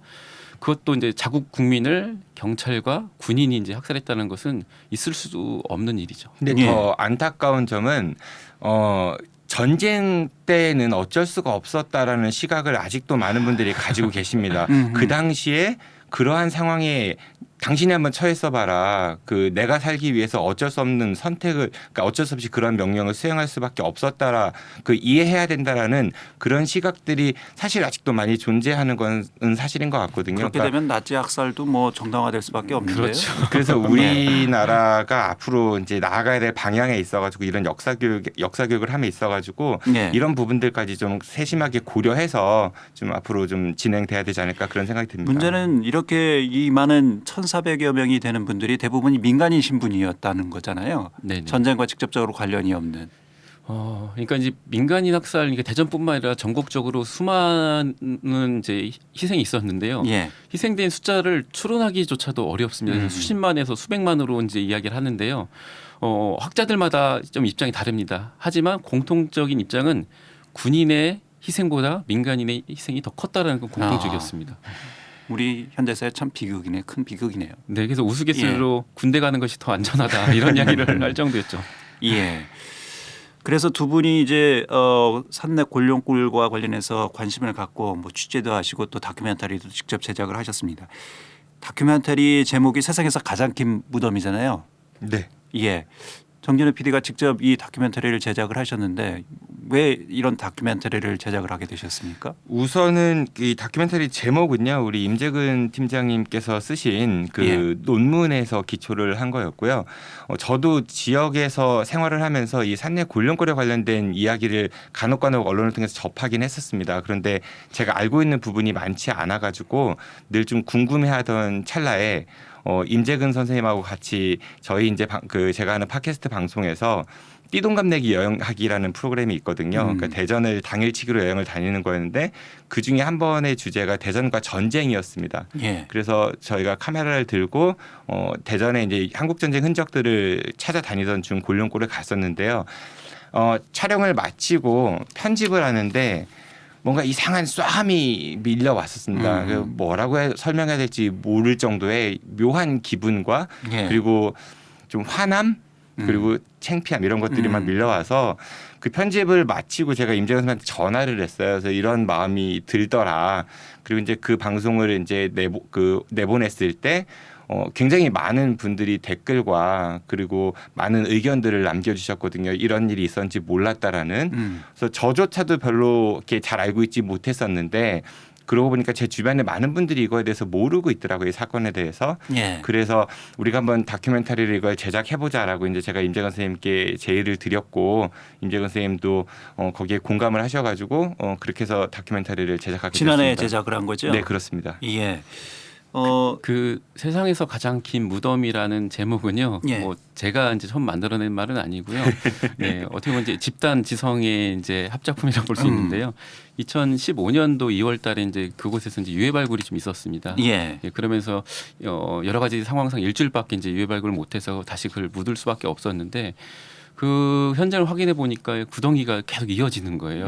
그래서 이제 때마침 이제 목격자분도 있었고, 그래서 본인이 이 구덩이를 파는데 동원됐다라는 주민도 나타나셔서 그 구덩이의 위치도 확인을 해주셨고요. 그다음에 앨런 위닝턴의 이제 보도에 보면 이 구덩이에 대한 구체적인 기록들이 있었습니다. 그리고 이제 여러 증언들에 의해서 구덩이의 크기를 보면 뭐 작은 것은 뭐 조그마한 구덩이도 있지만 뭐 20m, 30m, 뭐 100m, 긴 거는 한 200m에 달하는 구덩이까지 있었던 거죠. 그래서 이 구덩이를 쭉 한번 이어본다라면 1km, 1000m에 달하더라고요. 그러면 이 구덩이라는 것은 사실은 이 희생자들이 무덤과 같은 곳이잖아요. 그래서 이 무덤을 쭉 이었을 때 도대체 이 세상에서 이렇게 긴 무덤이 어디 있겠냐라는 이 생각들이 떠오르면서 산내 곤룡골을 세상에서 가장 긴 무덤으로 부르는 게 좋겠다라고 이제 함께 좀 준비한 분들이 이제 이름을 붙이게 된 거죠. 제목이 좀 참 슬픕니다. 이 다큐멘터리를 제작하면서 피해자 유족들도 직접 뭐 만났을 테고 또 이 진실 규명을 위한 노력에 대한 여러 가지 내용들도 좀 담겨져 있지 않을까 싶거든요. 네, 우선 대전 형무소에 수감되셨던 분들이 거기에 와서 희생당했다라고 하면은 많은 분들이 대전 분들이 희생을 당했나라고 생각하실 수 있을 건데요. 물론 희생자들 중 대전 분들도 많이 계시지만은 당시 대전 형무소에는 전국에서 그 희생자 뭐라고 해야 되죠? 그 재소자들이 대전 형무소로 온 경우들이 많았었거든요. 주로 뭐 정치 사상범이었다 뭐 이렇게 전해지고 있던데. 네, 그렇습니다. 그러니까 제주 4.3 관련해서 오신 분들도 계셨고 그리고 또 여순항쟁 때문에 오신 분들도 계셨고 뭐 전국 각지의 좌익사범들 이런 분들이 많이 계셨었습니다. 그러니까 대전형무소에서 수감 중이었던 재수자들이 산내 곤룡골에서 희생당하셨지만 실질적으로는 전국에 있는 분들이 오셔가지고 여기에서 희생당하셨다고 보시면 될 것 같고요. 저희가 유족들을 다큐멘터리 촬영하면서 만나면서 이제 제주 4.3 관련해서 희생당한 분의 유족도 좀 뵀었고 아까 말씀드린 여순항쟁 관련된 분들 여러분들을 뵀었는데 이분들이 가장 힘들어하셨던 거는 크게 두 가지로 요약할 수 있을 것 같습니다. 뭐 여러 가지 이유들이 있겠지만 하나는 부모님 없이 살아왔다라는 거, 그러니까 어린 나이에 부모님 없이 그 삶을 유지했다라는 것들이 하나 있을 수 있을 것 같고 또 하나는 빨갱이 자식이다. 라는 낙인이 찍혀 있다라는 거죠. 그러니까 부모님이 안 계신 것도 정말 힘든데 거기에 덧붙여 갖고 빨갱이 자식이다. 그러니까 자기 신분을 속이고 자기 부모님 출신을 속이고 여기저기 이사 다녀야만 했던 그런 파란만장한 삶을 듣는 것들이 가장 좀 많이 힘들지 않았나 싶었습니다. 뭐 생각만 해도 어렵게 사시지 않았을까 싶습니다. 우리 사회에서 이 빨갱이라는 그 낙인이 찍히면 어떤 삶을 살았을까. 뭐 많은 분들이 생각하고 상상하는 그런 모습이지 않을까 싶습니다. 그러니까 우리가 솔직히 과거에 어떤 빨갱이가 아니더라도요. 그러니까 그런 이야기가 아니더라도 과거에 어떤 잘못이 있는 경우에 그걸 좀 숨기고 싶고 감추고 싶은 것들이 있지 않습니까? 그런데 예. 사회적 분위기가 굉장히 그런 공산주의 뭐 이런 이념 대립이 심했을 때 그 빨갱이 자식이라는 낙인은 우리가 상상조차 할 수 없을 정도의 지금 엄청난 그런 유족분들이 많이 생존해 계신가요? 연세들이 꽤 많이 드셨습니다. 돌아가신 분들도 상당히 계시고요. 지금 예. 유족분들의 평균 연령을 보면은 젊으신 분들이 60대 중후반, 예, 연세가 많으신 분들은 뭐 90이 넘으신 분들도 계시고요. 그러니까 그만큼 이제 시간이 많이 흘렀기 때문에 네, 돌아가신 분들도 많이 계시고. 이분들이 돌아가시기 전에 빨리 그 진상 규명이 필요하다라는 목소리가 그래서 높을 수밖에 없군요. 그 사건이 이제 내년이 이제 70년이 되는 예. 해예요. 그러니까 이제 만약에 사건이 일어나던 해에 갓 태어났으면 내년이면 진짜 이른이신 그러시네요. 거죠. 그러니까 예. 사건의 직접적인 관계자들도 이제 이미 많은 부분 이제 돌아가셨고 사망했고 그다음에 이제 피해자들은 뭐 이렇게 말할 수 없이 이제 거기서 살아남으신 분이 거의 없기 때문에 유족들마저도 그 기억을 갖고 있는 유족들마저도 이제 고령이기 때문에 예. 이 진상 규명, 진실 규명, 명예 회복 이런 것들이 더 이제 시급한 이유가 그리고 되는 또 거죠. 두려워하시는 것도 있을 거예요. 그러니까 지금 정권이 바뀌었으니까 또 얘기할 수 있을까라고 하다가 또 다시 정권이 바뀌면은 이것 때문에 내가 어떤 불이익을 당할 수는 있지 않을까. 평생에 그런 트라우마를 가지고 사셨던 분들이기 때문에 아무리 우리 사회가 민주화됐다 하더라도 그에 대한 불안감이 있으시다는 평생 그런 말씀이시군요. 트라우마 안에서 사셨기 때문에 그런 예. 불안감이 충분히 실제 있으실 겁니다. 그런 사례도 있었습니다. 그러니까 4.19 혁명 이후에 이 문제를 이제 해결하기 위해서, 그러니까 4.19 혁명이면 60년도 일이기 때문에 예. 10년이 채 안 된 시점이었잖아요. 그러니까 더 진실 규명할 수 있어서 유족들이 유족회를 만들고 했는데 바로 이제 5.16 군사 쿠데타로 인해서 여기에 이제 참여했던 분들이 잡혀가고 심지어는 이제 사형 선고를 받고 이제 뭐 이렇게 만들었던 무덤이 뭐 파헤치거나 이런 일들이 예. 있었기 때문에 다시 이제 나선다는 건 쉬운 일은 아니었습니다. 예. 다큐멘터리 제작하면서 정 PD가 그 많은 분들을 만나서 인터뷰도 진행을 했는데 이 유족분들 저희가 그 인터뷰 내용을 좀 들어보도록 하겠습니다. 어떤 말씀들을 하시는지. 눈물밖에 안 나. 할 말이 없어. 아버지 왜 갔어? 왜 갔어? 우리 아버지 누가 그랬어? 우리 아버지 누가 그랬어? 평상을 한이 맺히고 그 생각을 하면 지금도 너무 마음이 아파요. 그 지역만 가면은 그냥 막 복받치고 거기 밭갈이 하면서 그 시신들 나오니까 주섬주섬 그 뼈들을 이제 모아놔 가지고 이게 비루프에다가 이게 덮어놨더라고요. 그걸 딱 하게 보는 순간 진짜 이거는 나 한 며칠 동안 진짜 이게 잠도 제대로 못 잤어요. 저것이 아버지 시신일 수도 있다 그런 생각을 하니까 진짜 목매가지고 5살 때 아버지 잡혀가시고 집에 남은 사람은 할머니하고 나. 그리고 나가 그때부터 떠돌이 객지 생활이 된 건데 장가 가서 자식들이 낳기 전까지는 피눈물 난 세상을 살았어요. 피눈물 난 세상. 하루에 한두 번만 온 것이 아니고 평생을 눈물로 살아왔지. 말하자면 할머니 돌아가신 뒤로부터서는 요즘에 걔도 그렇게 안 세상을 살 거예요. 요즘에 걔도 그렇게 안 살아. 다 잊어버리고 이제는 내 밥 먹고 내 새끼들 다 키웠으니까 좋은 세상만 살다 죽어야지 허리지만 그래도 하루에 한두 번씩 지나가는 세월이 너무나 억울하고 생각이 나서 기가 막힐 때가 한두 번이 아니야. 아버지 한도 풀어줘야 되는데 아버지 한도 못 풀어주고 못 배우고 못 나서 좀 더 내가 배우고 잘났더라면은 우리 아버지 죽음에 대한 억울한 도움이라도 좀 됐어야 되는데 그런 거 저런 것을 전부 못 해준 것이 한이. 내가 아마 죽어도 그것이 한일 거예요. 예, 이 다큐멘터리 제작하면서 만났던 유족분들의 인터뷰 내용을 저희가 짧게 좀 들어봤는데요. 마치 어제 있었던 일처럼 생생하게 말씀들을 하시고 그 울분을 토로하시는 게 참 아직도 이런 분들의 이 명예 회복이나 이 한이 제대로 풀리지 않았구나. 우리 사회가 아직 갈 길이 멀구나. 이런 또 생각을 하게 됩니다. 네, 그렇습니다. 근데 제가 이 다큐멘터리를 이제 제작을 하면서 좀 놀랐던 점은요. 예.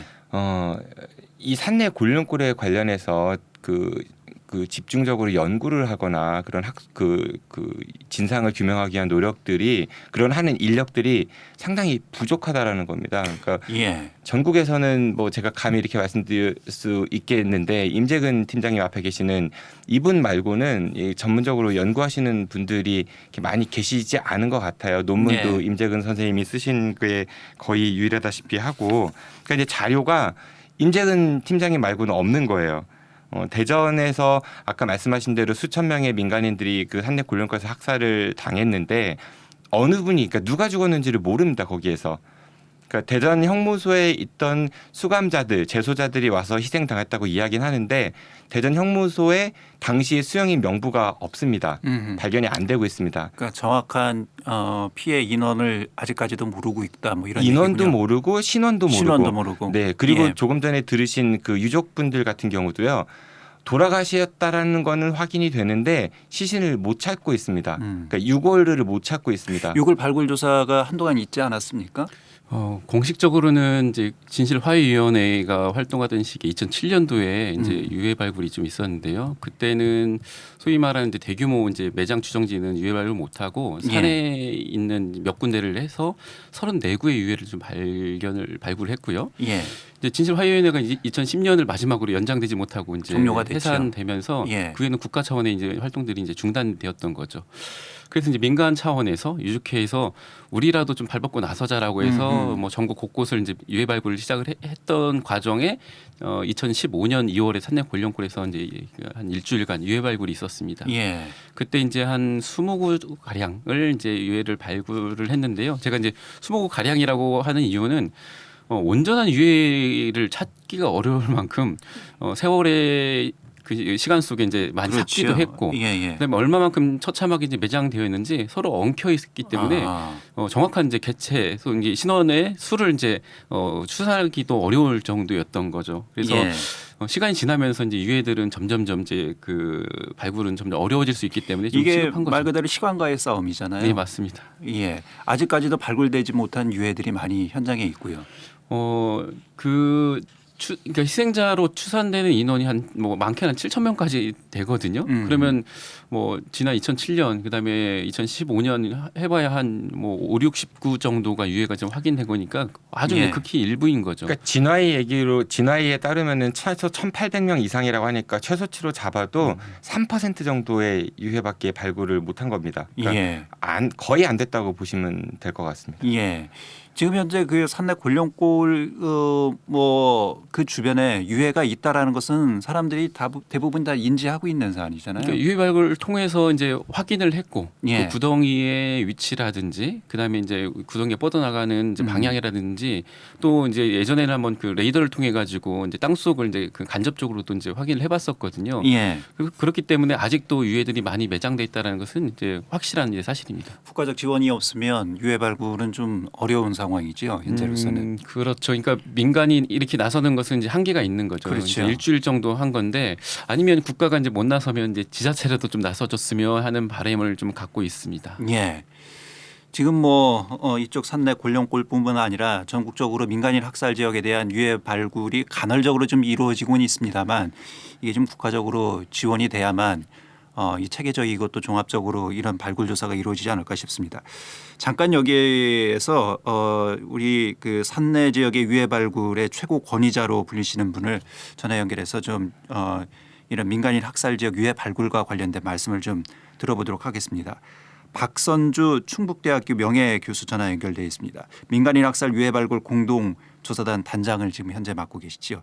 단장님 안녕하십니까? 안녕하세요. 지금도 유해 발굴을 하고 계시죠? 저희가 지금 아산시 탕정면사무소 뒷산하고요. 그다음에 그 염치읍 대동리 황골 새지기라고 하는 데서 유해 발굴을 하고 있습니다. 어떻게 유해 발굴하는데 좀 힘든 점은 없으십니까? 뭐 국가적 지원이라든지 사회적 관심이라든지 이런 부분들이 어떤지요, 현재는? 이 지역은 지금 아산시에서 재정 지원을 해서 지금 조사를 하고 있는데요. 본질적으로 국가가 이제 그 어떤 그 법적 근거에 의해서 이 사업을 뒷받침을 해줘야 된다고 생각을 하고 있죠. 예. 예, 지금은 현재 지자체 차원에서 조사를 하고 있는 거군요. 예, 그렇습니다. 예. 예. 그러면 현장에서 여러 가지 어려움이 있을 수밖에 없는 그런 상황이시겠습니다. 지자체에서 하는 거는 이제 어느 정도 이제 편안하게 일을 할 수 있는 그런 뒷받침을 해주고 있긴 합니다만은 예. 이게 이제 각 지자체가 다 하는 게 아니기 때문에 예. 전국적인 조사를 위해서는 이제 어떤 법에 의한 그렇죠. 그래서 이제 법에 의한 근거로 이제 해서 조사를 해야 되죠. 예. 예. 단장님께서 대전 산내 골령골도 유해 발굴을 직접 하셨죠? 그렇습니다. 예. 저희가 원래는 2007년 지질화해위원회 때 2007년에 예. 이제 충남대학교 박물관을 그쪽에 이제 발굴 조사를 하게 했죠. 그랬는데 예. 가장 유해가 많이 묻혀 있다고 추정되는 교회 뒤에 한 100m 정도의 이제 도랑, 예. 그다음에 길 건너편에 한 200m 되는 도랑, 이 도랑이 유해가 이제 제일 많이 묻혀 있다고 그랬거든요. 예. 근데 그때 2007년에는 여기도 못했습니다. 거기는 뭐냐면 이제 토지 소유주가 허락을 안 해서. 아하. 그래서 충남대학교는 야산에 있는 이제 웅덩이를 발굴해서 한 45곳 정도밖에 못 찾았고, 예. 그리고 이제 법이 종료가 되니까 저희가 2014년에 이제 민간인 공동조사단이 만들어져서 거기서 조사를 했죠. 예. 그래서 교회 뒤 100m 된다는 도랑들의 일부를 해보니까 거기에 유해가 땅속에 쭉 묻혀 있습니다. 저희가 불과 며칠 안 했는데 일주일 정도밖에 예. 한 30-40구 유해가 이제 찾아졌죠. 예. 그래서 그러고 나서 3년 전에 다시 짧게 아주 이틀 정도 하루 이틀 정도만 했는데도 유해가 한 7-8구가 또랑을 따라서 묻혀 있었습니다. 예. 그래서 그 지역에 대한 조사를 쭉 해야 되는데 예. 아직은 산주와 허락이 잘 되질 않고 예. 그렇습니다. 예. 예. 이건 뭐 이제 국가적으로 어떤 정책적으로 뒷받침이 돼야만 이게 할 수 있는 사안이지 않을까 싶기도 하고요. 그 당시에 유해 발굴 작업하시면서 이건 상당히 그 당시 현장이 좀 참혹했다 이렇게 얘기를 전해 들었거든요. 어떠셨는지요? 예, 이 지역이 이제 1999년에 국립문서연구소의 비밀 문서들이 해제가 됐어요. 예. 그래서 그 해제된 걸 보니까 이 골령골에서 3차에 걸쳐서 이제 학살이 이루어졌는데 최소 1,800, 최대 7,000명까지 여기 이제 묻혔다고 그렇게 보고서가 나와 있더라고요. 그러고 사진도 이제 여러 장의 사진이 나왔는데 그 사진도 보면 학살 현장을 찍은. 예. 그래서 저희가 직접 발굴을 해보니까 그 시신들이 또랑을 따라서 사진하고 똑같이 도랑을 따라서 도랑 바닥에 또는 도랑 가장자리에 그대로 이제 엎어져 있는 형태의 뼈들로 이렇게 나타나고 있더라고요. 사진하고 똑같이. 예. 아주 참혹한 그런 현장이었습니다. 예. 예. 무차별적으로 죽임을 당했다. 이렇게 볼 수 있는 근거가 되지 않을까 싶습니다.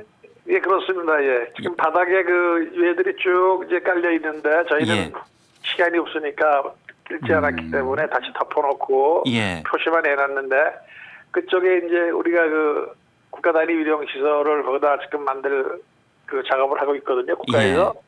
그래서 그 작업을 하는 과정에서 그쪽을 먼저 발굴해야 되니까 곧 그쪽에 발굴을 이제 아마 실시해야 될 것 같습니다. 예.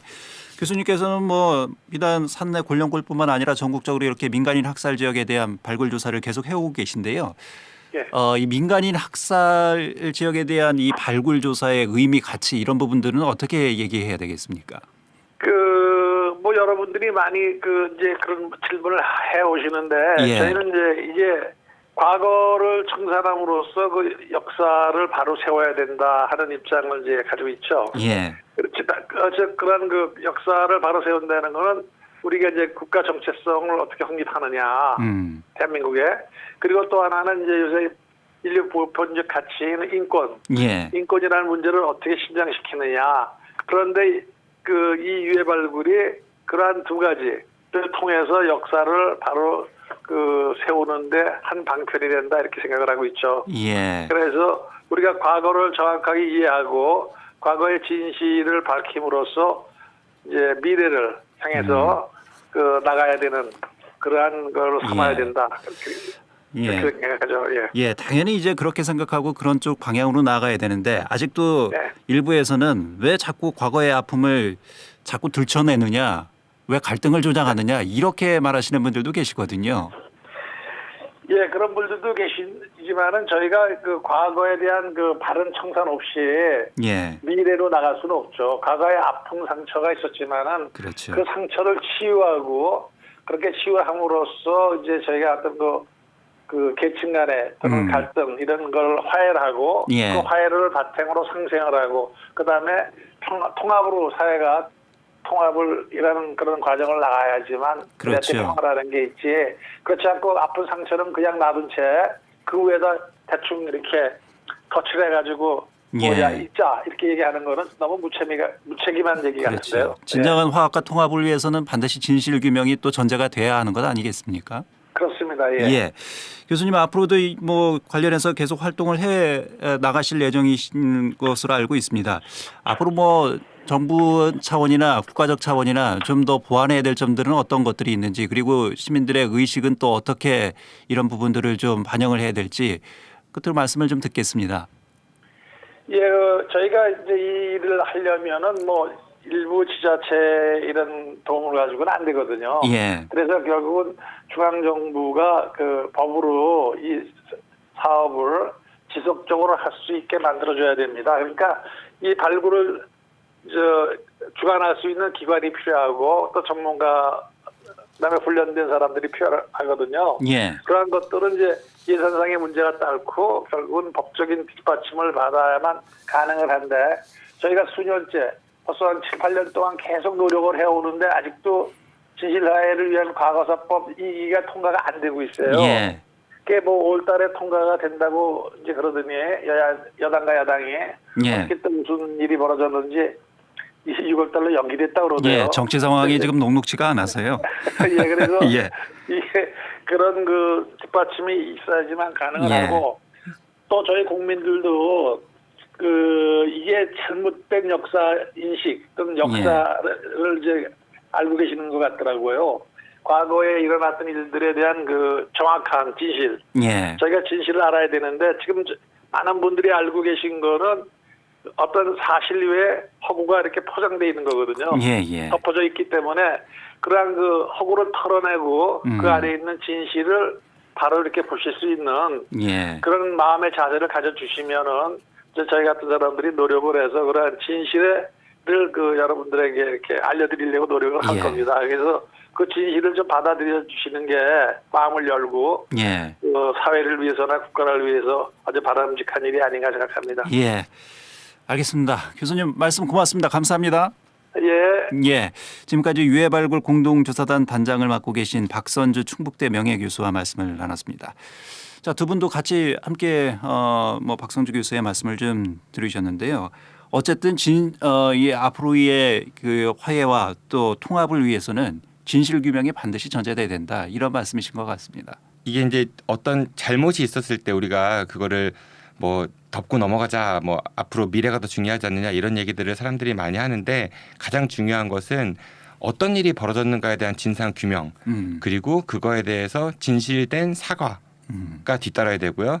그 다음에 이루어지는 것이 이제 피해자의 용서 그리고 나서 화해로 이어지는 것일 텐데 그 전의 과정들이 다 빠진 상태에서 야 이제는 앞으로 나아가자 뭐 화해하고 용서하고 이런 얘기들만 하고 있으니까 자꾸 이런 악순환이 반복되지 않는가 싶습니다. 예. 그러니까 화해를 이제 먼저 앞세우는 분들은 대부분 이제 가해자의 좀 입장에 있지 않을까라는 생각이 들어요. 왜냐하면 화해를 하면 이제 그 일이 끝나는 걸로 생각하는데 그렇죠. 첫 번째 이제 전제되는 것은 이제 진실 규명과 이제 뭐 반성이 먼저 우선돼야 되는 거고요. 화해는 그 마지막에 이제 나와야 되지 않을까 생각합니다. 피해자 입장에서 이 문제를 좀 바라봐야 하지 않을까 싶고요. 그러기 위해서는 국가 차원에서 뭐 제도적으로나 뭐 또 재정적으로나 분명히 뒷받침이 돼야 되는데 말씀하셨듯이 지금 이 관련 법안이 지금 통과되지 않고 국회에서 계속 3년째 지금 묶여 있어서요.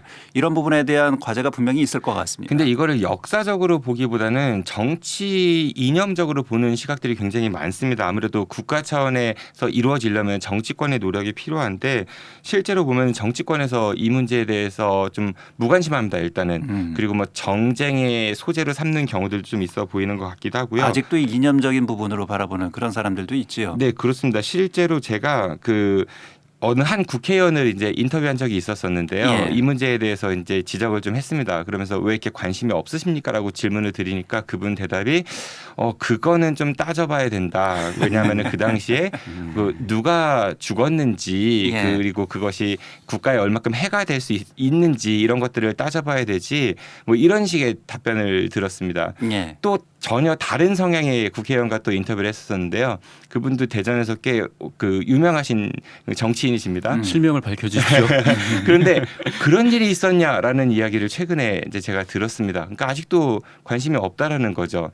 뿐만 아니라 그 관할 자치구의 전임 청장께서는 당시에 이제 산내 골룡골에 표시석을 그냥 표지판 하나 좀 세워달라. 여기가 민간이 학살했던 곳이니까 훼손될 수도 있으니까 그런 표시판을 하나만 좀 세워달라는 그 요청을 예산이 없다는 이유로 거절을 한 일도 있었다고 합니다. 예. 네, 그러다가 나중에는 이게 이제 또 한국전쟁 민간인 희생자 추모공원 사업지로 선정한다 뭐 이러니까 굉장히 또 마치 이제 기다렸다는 듯이 찬성합니다. 여기를 유치해야 됩니다. 뭐 이렇게 진상을 밝혀야 됩니다. 이런 식으로 입장이 이제 번복되긴 하고요. 그러니까 예. 이거를 진실 규명에 초점을 두는 것보다는 이렇게 좀 각자의 정치적 그 견해에 따라서 왔다 갔다 하는 이런 부분들도 상당히 큰 문제인 것 같습니다. 예, 정치적인 진영 논리로만 좀 보고 있다. 그래서 저희가 이 제목이 금기를 넘어 진실과 화해로 골령골 이런 제목을 정한 이유가 사실 금기는 민주화되면서 이런 부분에 대한 금기는 풀렸다고 봅니다. 사회적으로는.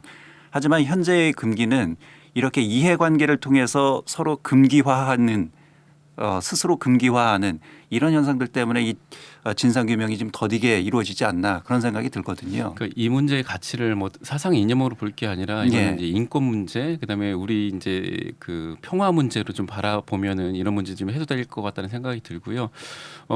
이 거대한 문제이기 때문에 국가 차원에서 이제 해결해야 될 문제임은 확실하지만 그렇다고 해서 이제 기초자치단체라든지 광역자치단체에서 방기하거나 그럴 문제도 아닌 거죠. 그럼요. 예. 근데 이제 이런 거에 비춰 봤을 때 대전광역시라든지 이제 대전 이제 동구에서는 조금 지금까지 미온적이지 않았나 이런 좀 생각이 들고요. 실제로 위령제에 참석한 대전 역대 대전광역시장이라든지 아니면 동구청장들이 제가 알기로는 없었던 걸로 알고 있거든요. 작년 위령제 때 이제 당선자 신분으로 현 청장이 참석을 했었고 그리고 시장 권한대행이 이제 참석했던 걸로 알고 있고요. 그 이전까지는 단 한 명의 단체장들이 그 위령제에 참석하지 않았던 걸로 알고 역시 있습니다. 정치적 이해를 따져서 국회의원 역시 마찬가지고요. 예, 그렇게 되는 거죠. 그러니까 실제로요.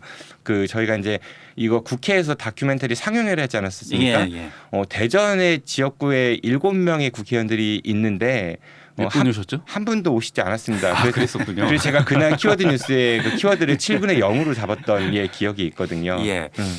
사실은 이 정치인을 움직이는 것은 시민의 여론입니다. 시민들입니다.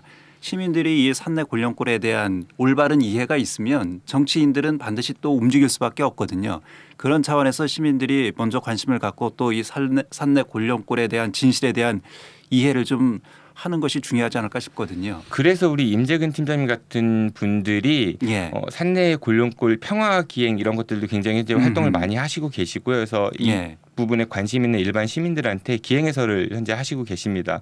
그리고 저희 그 팟캐스트 아는 것 힘이다에서도 아까 이제 말씀드렸던 앨런 위닝턴이라는 그 영국인 기자 있지 않았습니까? 예. 그분이 이제 1980년에 이제 돌아가셨는데요. 저희가 그 작년에 런던 상영회를 하면서 그분의 이제 유족을 찾았습니다. 과거 부인이셨던 분을 찾았거든요. 에스터 여사라고. 그래서 그분을 이번에 초청을 했습니다. 그분이 자비를 들여가지고 오는 6월 27일에 이제 그 골룡골에서 위령제가 열릴 예정인데요. 예. 그때 참석도 하실 예정이시고 그리고 또 심포지엄도 참석하실 예정이시고요. 또 예. 앨런 위닝턴에 관련된 이야기 좀 해주실 거라고 하시거든요. 그래서 예. 이러한 노력들이 좀 모여가지고 또 저희 5시엔 대담하면서도 이런 이야기를 다뤄주시고 계시니까 좀 더 많은 시민들께서 이 부분에 대해서 좀 아시면 좋겠다라는 생각이 듭니다. 어쨌든 정진우 PD는 뭐 다큐멘터리를 통해서 많은 시민들에게 산내 골룡골의 진실을 알리기 위해서 노력하고 계시고 또 임재근 팀장님도 또 나름대로 교육 프로그램을 통해서 많은 시민들에게 이 산내 골룡골에 대해서 알려주고 계신데요. 좀 더 많은 시민들이 이런 산내 골룡골에 대한 진실과 또 이 앞으로의 이 화해와 또 통합을 위한 그 방향으로 나가기 위한 과제들을 좀 느끼기 위해서는 노력들이 더 확산이 돼야 하지 않을까 싶거든요. 좀 다양한 분들이 좀 다양한 각도로 이 문제에 관심을 좀 가져주셨으면 좋겠어요.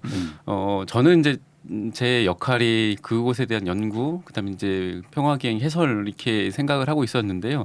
제가 그렇게 해서 이제 만날 수 있는 분들은 좀 너무나 제한적이었거든요. 예.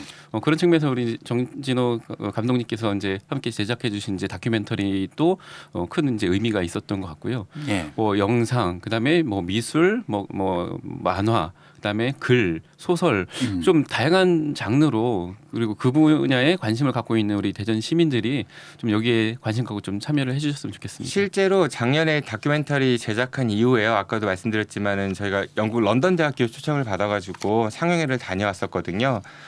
런던에 계신 현지 분들도 상당히 큰 관심을 갖고 반향도 있었었고요. 그래서 예. BBC에서도 이 문제에 대해서 보도를 하시고 또 방송도 내보내셨었습니다. 그리고 필리핀의 그 국립 필리핀 대학교 그 제3세기 연구소에 초청을 받아가지고 또 이 상영을 했었거든요. 당시에 그 상영회장의 그 좌석보다 약 2배가 많은 학생들과 교수들이 와가지고 이거를 보고 굉장히 많은 충격들을 받았다. 그리고 한국 역사에 대해서 보다 많은 관심을 갖게 되는 계기가 됐다. 이런 말씀들을 하셨어요. 그러니까 예. 이 다큐멘터리 제가 이제 자랑을 드리는 것이 아니라 이런 것들이 하나의 모멘텀이 돼가지고 또 작년에는 정윤선 작가께서 이걸 가지고 그 전시도 만들어갖고 아까 미술 말씀하셨는데 기획 전시도 열으셨었고요. 그러니까 이런 것들이 좀 같이 계속 지속적으로 한 번에 끝나는 게 아니라 모아져야 되지 않을까 싶습니다. 예. 사실 뭐 이런 이 역사적 비극적인 사건을 다른 사건하고 비교하는 건 좀 그렇습니다만 제주 4.3 사건이나 여순 사건 또 노근이 사건 대표적인 민간인 학살 사건들에 대한 진상 규명은 전국적으로 관심이 모아지기 때문에 지금 많이 저 국가적 차원에서도 진행이 되고 있지 않습니까? 그런 부분에 있어서 산내 골룡골 우리 지역의 이런 민간인 학살 사건들은 좀 관심을 덜 받지 않나. 그러니까 이게 그 말씀하신 부분이 제가 가장 그 화가 나고 또 동시에 창피한 부분인 것 같습니다. 예. 그 제주 4.3 평화공원이라든지 아니면 노근리 평화공원에 가보신 분들은 아시겠지만은 일단 굉장히 잘 정리되어 있습니다. 그리고 노근리 평화공원 같은 경우는 매해 그 관련된 학술대회도 열고 있고요. 그리고 100일장부터 해서 다양한 문화 교육 행사들이 이루어지고 있는데 우리 산내 골룡골에 가보면은 아무것도 없습니다. 네, 심지어는 발굴된 유해들이 그 임시 컨테이너 박스 안에 그 플라스틱 통에 들어가 있습니다. 예. 예, 정말 아무것도 없습니다. 대전 시민의 한 사람으로서 굉장히 자존심도 상했고 동시에 창피하기도 했고 또 지역 정치권과 행정 당국에 굉장히 많은 화가 날 수밖에 없는 그런 상황들이었거든요. 예. 그래서 우리가 그 남들을 부러워하거나 아니면은 다른 사람들을 비판하는 것도 중요하지만은 우리 스스로의 그런 무관심에 대해서도 한 번쯤은 좀 되돌아봐야 되지 않을까 그런 생각도 동시에 가져봅니다. 저도 이제 이 부분에 대해서 조금 이제 왜 이렇게 관심이 떨어질까 이런 이제 궁금증을 갖고 좀 조사를 해봤는데요. 여러 가지 이제 요인이 이제 복합적으로 있을 것 같습니다. 저는 이제 한 2가지 정도만 말씀드릴 건데요. 하나는 그 희생자로 이제 확인된 분들이 명단으로는 한 508명 정도가 되거든요. 진실화해위원회 그 조사 결과로요. 여기 이제 대전 출신의 희생자가 생각보다 적더라고요. 대전으로 이제 주소지를 둔 분이 22명. 그 당시는 대덕군이었으니까 지금으로 포괄하면 이제 대전 분이라고 하시는 분도 39분. 그러니까 총 한 61명이니까 한 10% 정도밖에 이제 희생자의 범주에 이제 포함되지 않는 거죠.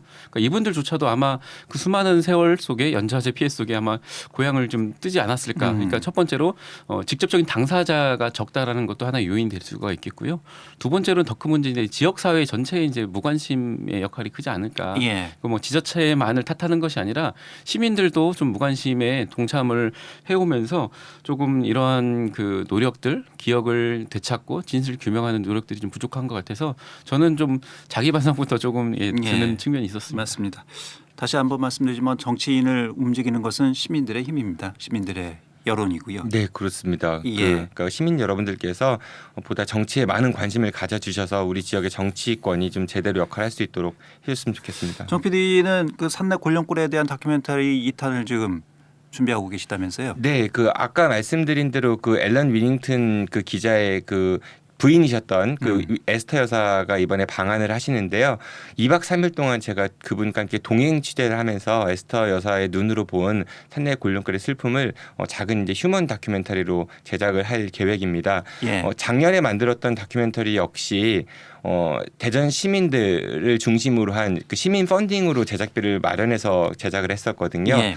이번 다큐멘터리 역시 관심이 있고 또 많은 이런 부분들에서 좀 뭔가 해결이 잘 됐으면 좋겠다라는 마음을 가진 시민분들이 자발적으로 기금을 모아주셔가지고 그 기금을 가지고 이번 다큐멘터리도 만들 계획입니다. 그 처음에 첫 제작하신 그 세상에서 가장 긴 무덤. 네.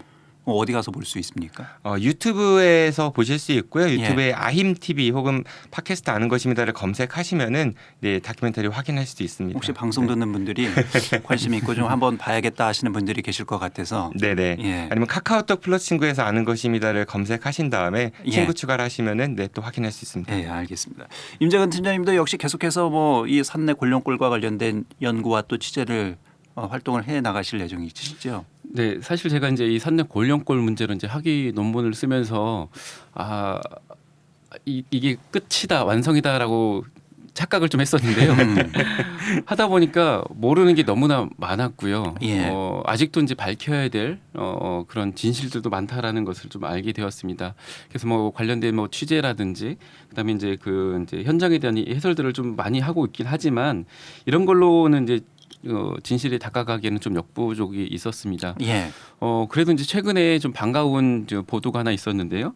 학살 책임자로 알려졌던 이제 심용현 중위와 관련된 행적.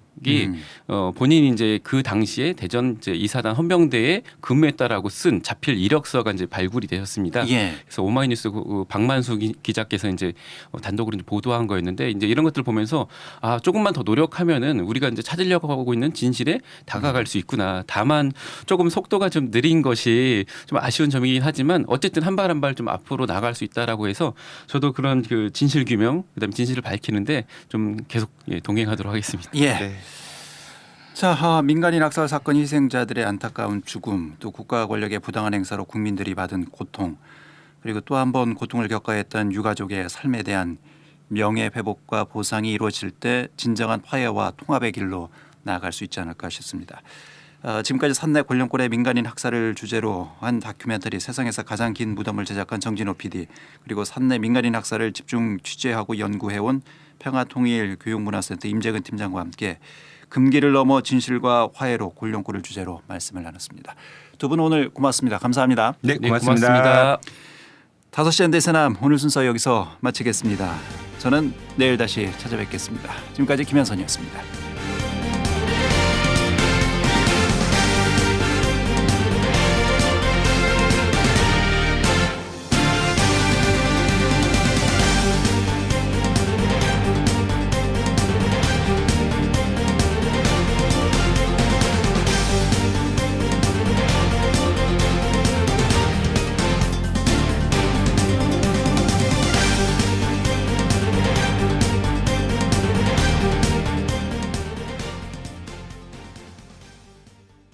(2019년 6월 7일) 금요일 방송분입니다. 5시엔 대세남 금요일 순서 함께 하십니다. 오늘 금요일 잠시 후에 두 분 토론이 이어집니다. 오늘은 강내구 더불어민주당 대전 동구지역위원회 위원장과 또 이영규 자유한국당 대전 서구갑 당협 위원장 두 분 모시고 요즘 국회 상황, 지역 현안 등에 대해서 얘기를 좀 나눠보도록 하겠습니다. 좋은 의견 있으시면 함께 참여해 주시면 감사하겠습니다. 단문 50원, 장문 100원에 유료 문자 샵 2309로 의견을 보내주시면 됩니다.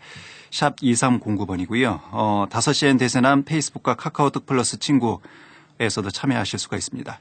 오늘은 유튜브로 라이브로 생중계되고 있습니다. KBS 대전 라디오로 들어오셔서 5시엔 대세남 검색하시면 함께 하실 수가 있습니다. 그리고 이 의견 남겨주시면 세 분을 선정해서 소정의 모바일 상품권을 보내드리도록 하겠습니다. 키워드로 보는 뉴스 브리핑 팟캐스트 아는 것입니다. 정진호 PD와 함께합니다. 어서 오세요, 정 PD. 네, 안녕하십니까. 정진호입니다. 네. 키워드 오늘 어떤 키워드입니까? 네, 오늘은 한 가지 키워드고요. 예. 현충일 현충원으로 정해봤습니다. 이 앳은 골뱅이 앳입니까? 네, 그렇습니다. 장소를 나타내는 영어 전치사를 뜻하는 거죠. 예. 어제가 64회 현충일이었습니다. 현충일은 호국 영령의 명복을 빌고 순국선열 및 전몰 장병의 숭고한 호국 정신과 위훈을 추모하기 위해 1956년 현충 기념일로 제정되었다가 1975년 현충일로 공식 개칭된 공휴일이자 국가 기념일입니다. 그리고 이 현충일에 해마다 수많은 참배객들이 대전을 찾고 있기 때문에 대전 시민으로서는 이 현충일이 좀 더 와닿지 않나 싶습니다. 예. 그래서 오늘은 현충일 하루 동안의 대전 현충원 모습을 제가 직접 지켜보면서 있었던 다양한 일들에 대해서 좀 이야기해 드리도록 하겠습니다. 예. 현충원이 서울과 대전 이렇게 두 곳밖에 없죠. 네, 그렇습니다. 예. 우선은 서울에 있는 현충원이 이제 먼저 생겼고요. 나중에 대전 현충원이 생겼는데요. 예. 정부의 공식 행사는 서울에 있는 서울 동작구에 있는 현충원에서 진행이 됐었고, 예. 대전에서는 대전광역시 주관으로 이제 행사가 진행이 됐었습니다. 어제 정 PD가 직접 현충원에 다녀왔죠? 네, 그렇습니다. 제가 어제 오전 8시 반부터 오후까지 대전 현충원 구석구석을 직접 둘러보았는데요. 우선 제 눈에 가장 먼저 띄었던 거는 현충원 정문 안쪽에 있는 커다란 안내판 문구였습니다. 그 문구 중 일부를 읽어드리면요. 이곳은 애국지사 묘역 등 신분별로 묘역이 조성되어 있고 이런 글귀가 있습니다. 예. 이 글을 읽으면서 살아서도 아닌 죽어서까지 신분별로 묘가 나뉘는구나 이런 생각을 해보게 됐습니다. 예. 어떤 의미로 이 신분을 썼는지 그 부분은 좀 더 들여다봐야 되겠습니다만 어쨌든 현재 이 국립대전현충원은 군인의 경우에는 이제 계급으로 나뉘어서 안장이 돼 있는 상황이죠. 네, 그렇습니다. 우리나라의 현충원은 신분별로 묘역 크기가 정말 엄청난 차이가 있습니다. 하지만 미국 워싱턴 DC에 있는 엘링턴 국립묘지에 가면 이곳엔 장군, 장교, 사병 등의 묘지 구분이 없습니다. 모두 다 4.49 제곱미터 동일한 면적의 묘지를 배정받고요. 예. 계급 구분 없이 사망 일시 순서대로 안정된다고 합니다. 예. 애국에 계급이 있을 수는 없죠. 네, 그렇습니다. 예. 사후에도 또 더군다나 계급으로 나뉘는다는 건 이거는 좀 뭔가 우리 사회가 한번 생각해 봐야 될 부분이 아닐까 싶습니다. 네, 그렇습니다. 그리고 또 이제 아까 말씀드린 공식 행사도 있었었는데요.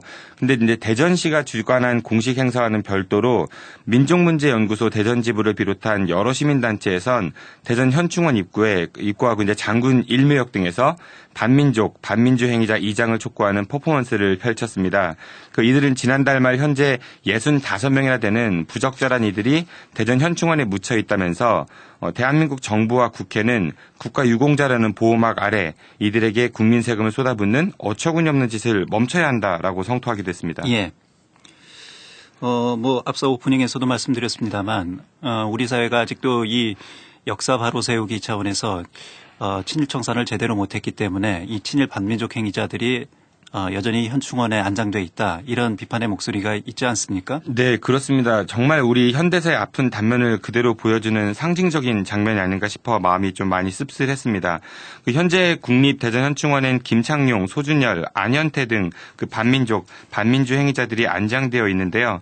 백범 김구 선생의 암살 배우로 지목되고 있는 김창룡은 함경남도 출신으로 일본 관동군 헌병 5장을 역임한 대표적인 전범입니다.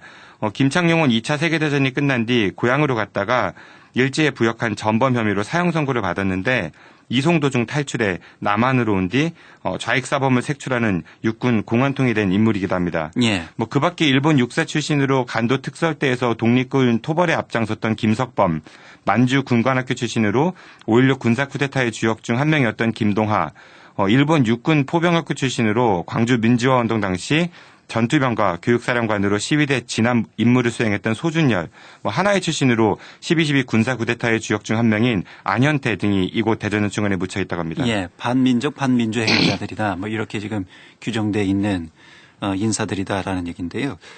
뭐 이들이 국립현충원에 안장된 이유, 이건 글쎄요, 어떻게 이해를 해야 될까요? 네, 그 점이 바로 이제 우리의 아픈 현대사의 그 대표적인 모습이 아닌가 싶습니다. 우선 두 가지 관점에서 바라봐야 될 것 같은데요. 하나는 일제 강점기에서의 활동을, 그리고 다른 하나는 6.25 한국전쟁 때의 활동을 좀 봐야 될 것 같습니다. 일단 빼앗긴 나라를 찾기 위해 일제 강점기 때 독립운동을 했다. 뭐 굉장히 훌륭한 일 아니겠습니까? 예. 하지만 독립운동 이후, 그러니까 독립 이후입니다. 2차 세계대전 전승국인 미국과 소련이 각각 38도선을 경계로 해서 우리를 반으로 갈랐고, 여기에 이제 신탁통치, 그러니까 이제 단독 정부를 수립하기 전까지 미군과 소련군이 남북을 각각 대신 통치하는 시기를 거치면서 그 미군정과 소련 군정에 합류했던 인사들이 나중엔 남한 정부와 북한 정부 수립의 주요한 역할을 차지하게 되었죠. 즉 우리의 의지보다는 외세에 의해 좌익과 우익이라는 이념 대립이 고착화되었고, 이들은 각각 자신들의 이념이 옳다고 주장하면서 상대방을 적대시하고 죽이고 이렇게 했던 것입니다. 예. 이게 뭐 우리 현대사의 가장 큰 아픔 중에 하나입니다. 네, 맞습니다. 예, 친일을 극복하기도 전에 이렇게 또 이념 갈등으로 민족이 갈라질 수밖에 없었으니까요. 네, 그런데 이들에게 이념이란 그 자신들이 추구해야 될 가치인 동시에 또 자신들의 그 권력의 정통성 유지와도 좀 밀접하게 관련이 있지 않나 싶습니다. 그런데 이제 남한에서는 그 미군정에 합류했거나 대한민국 정부 수립의 주도적으로 관여했던 인물들 중 상당수가 당시 이제 인재가 좀 적다는 이유로 독립운동가 출신보다 그 일제에 부역했던 인물들이 좀 많았던 것 같습니다. 예. 즉 이제 친일 청산에 실패했던 셈인 거죠. 그리고 바로 6.25 한국전쟁이 발발했고 당시 일본군 출신의 인사들이 대거 6.25 한국전쟁에 참전하고 또 많은 공을 세우게 됩니다. 그러면서 이들은 대한민국의 군과 정치의 중요한 인사로 급부상하게 되죠.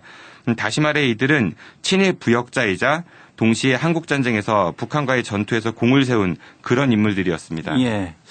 어제가 현충일이기도 했습니다만 이 친일 경찰에 의해서 반민특위가 무력화된 그런 날이기도 했습니다. 네, 그렇습니다. 아픔의 역사의 날이다 이렇게 평가되는 날이기도 합니다.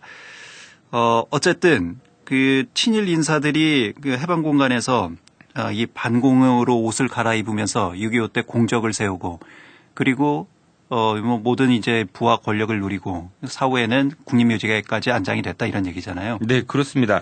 그래서 이러한 부분들이 정말 인정하고 싶지는 않지만 그 오늘날까지 갈등으로 이어지고 있는 우리의 슬픈 현대사의 한 단면이 아닌가 싶습니다.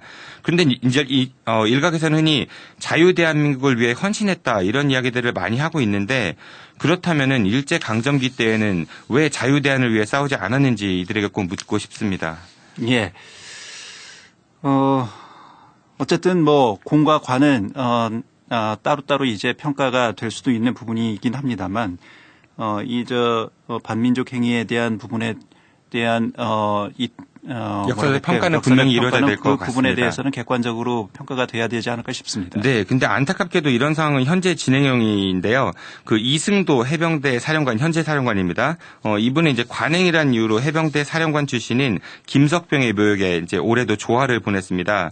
근데 앞서 말씀드렸듯이 김석범은 간도 특설대 출신으로 독립군을 토벌했던 인물이지 않습니까? 예. 물론 후배된 도리로 선배를 기린다는 입장은 이해할 수 있겠으나 그 해병대 사령관이라는 공적 자리에서 이런 인물에게 조화를 보내는 게 과연 옳은 행위인지 좀 의문이 가고요. 그리고 또 김석범의 묘비에는 이런 말도 쓰여져 있습니다. 조상에 대한 신의로 창씨계명 아니한 오직 그 이름 김석범으로 이곳까지 왔음을 자랑스럽게 생각합니다. 가족일동이라고 쓰여 있는데요. 예. 하지만 김석범은 가네야마 미스시라는 일본 이름을 사용했었다고 합니다. 예, 간도 특설대에서 독립군을 토벌했던 인물이다. 이렇게 지금 얘기가 되고 있죠. 네, 그렇습니다. 그래서 북한과 빨갱이만 때려잡으면 과거에 친일 부역자였던 보호해야 될 국민들을 무참히 학살했던 모두 다가 이제 국민 유공자가 될 수 있다라는 게 과연 대한민국의 정체성인지 묻지 않을 수 없을 것 같습니다. 예. 그밖에 이제 현충원에서 본 대전 현충원의 몇 가지 모습을 좀 더 소개해드리면요. 세월호 당시 학생들을 구하다 돌아가신 선생님들이나 세월호 선원들도 이곳에 안장되어 있고요. 천안함 용사들과 연평해전 때 숨진 장병들 역시 이곳 대전 현충원에 안장되어 있습니다. 예. 자, 키워드로 보는 뉴스 브리핑 팟캐스트 하는 것입니다. 정진호 PD와 함께했습니다. 정 PD 수고했습니다. 고맙습니다.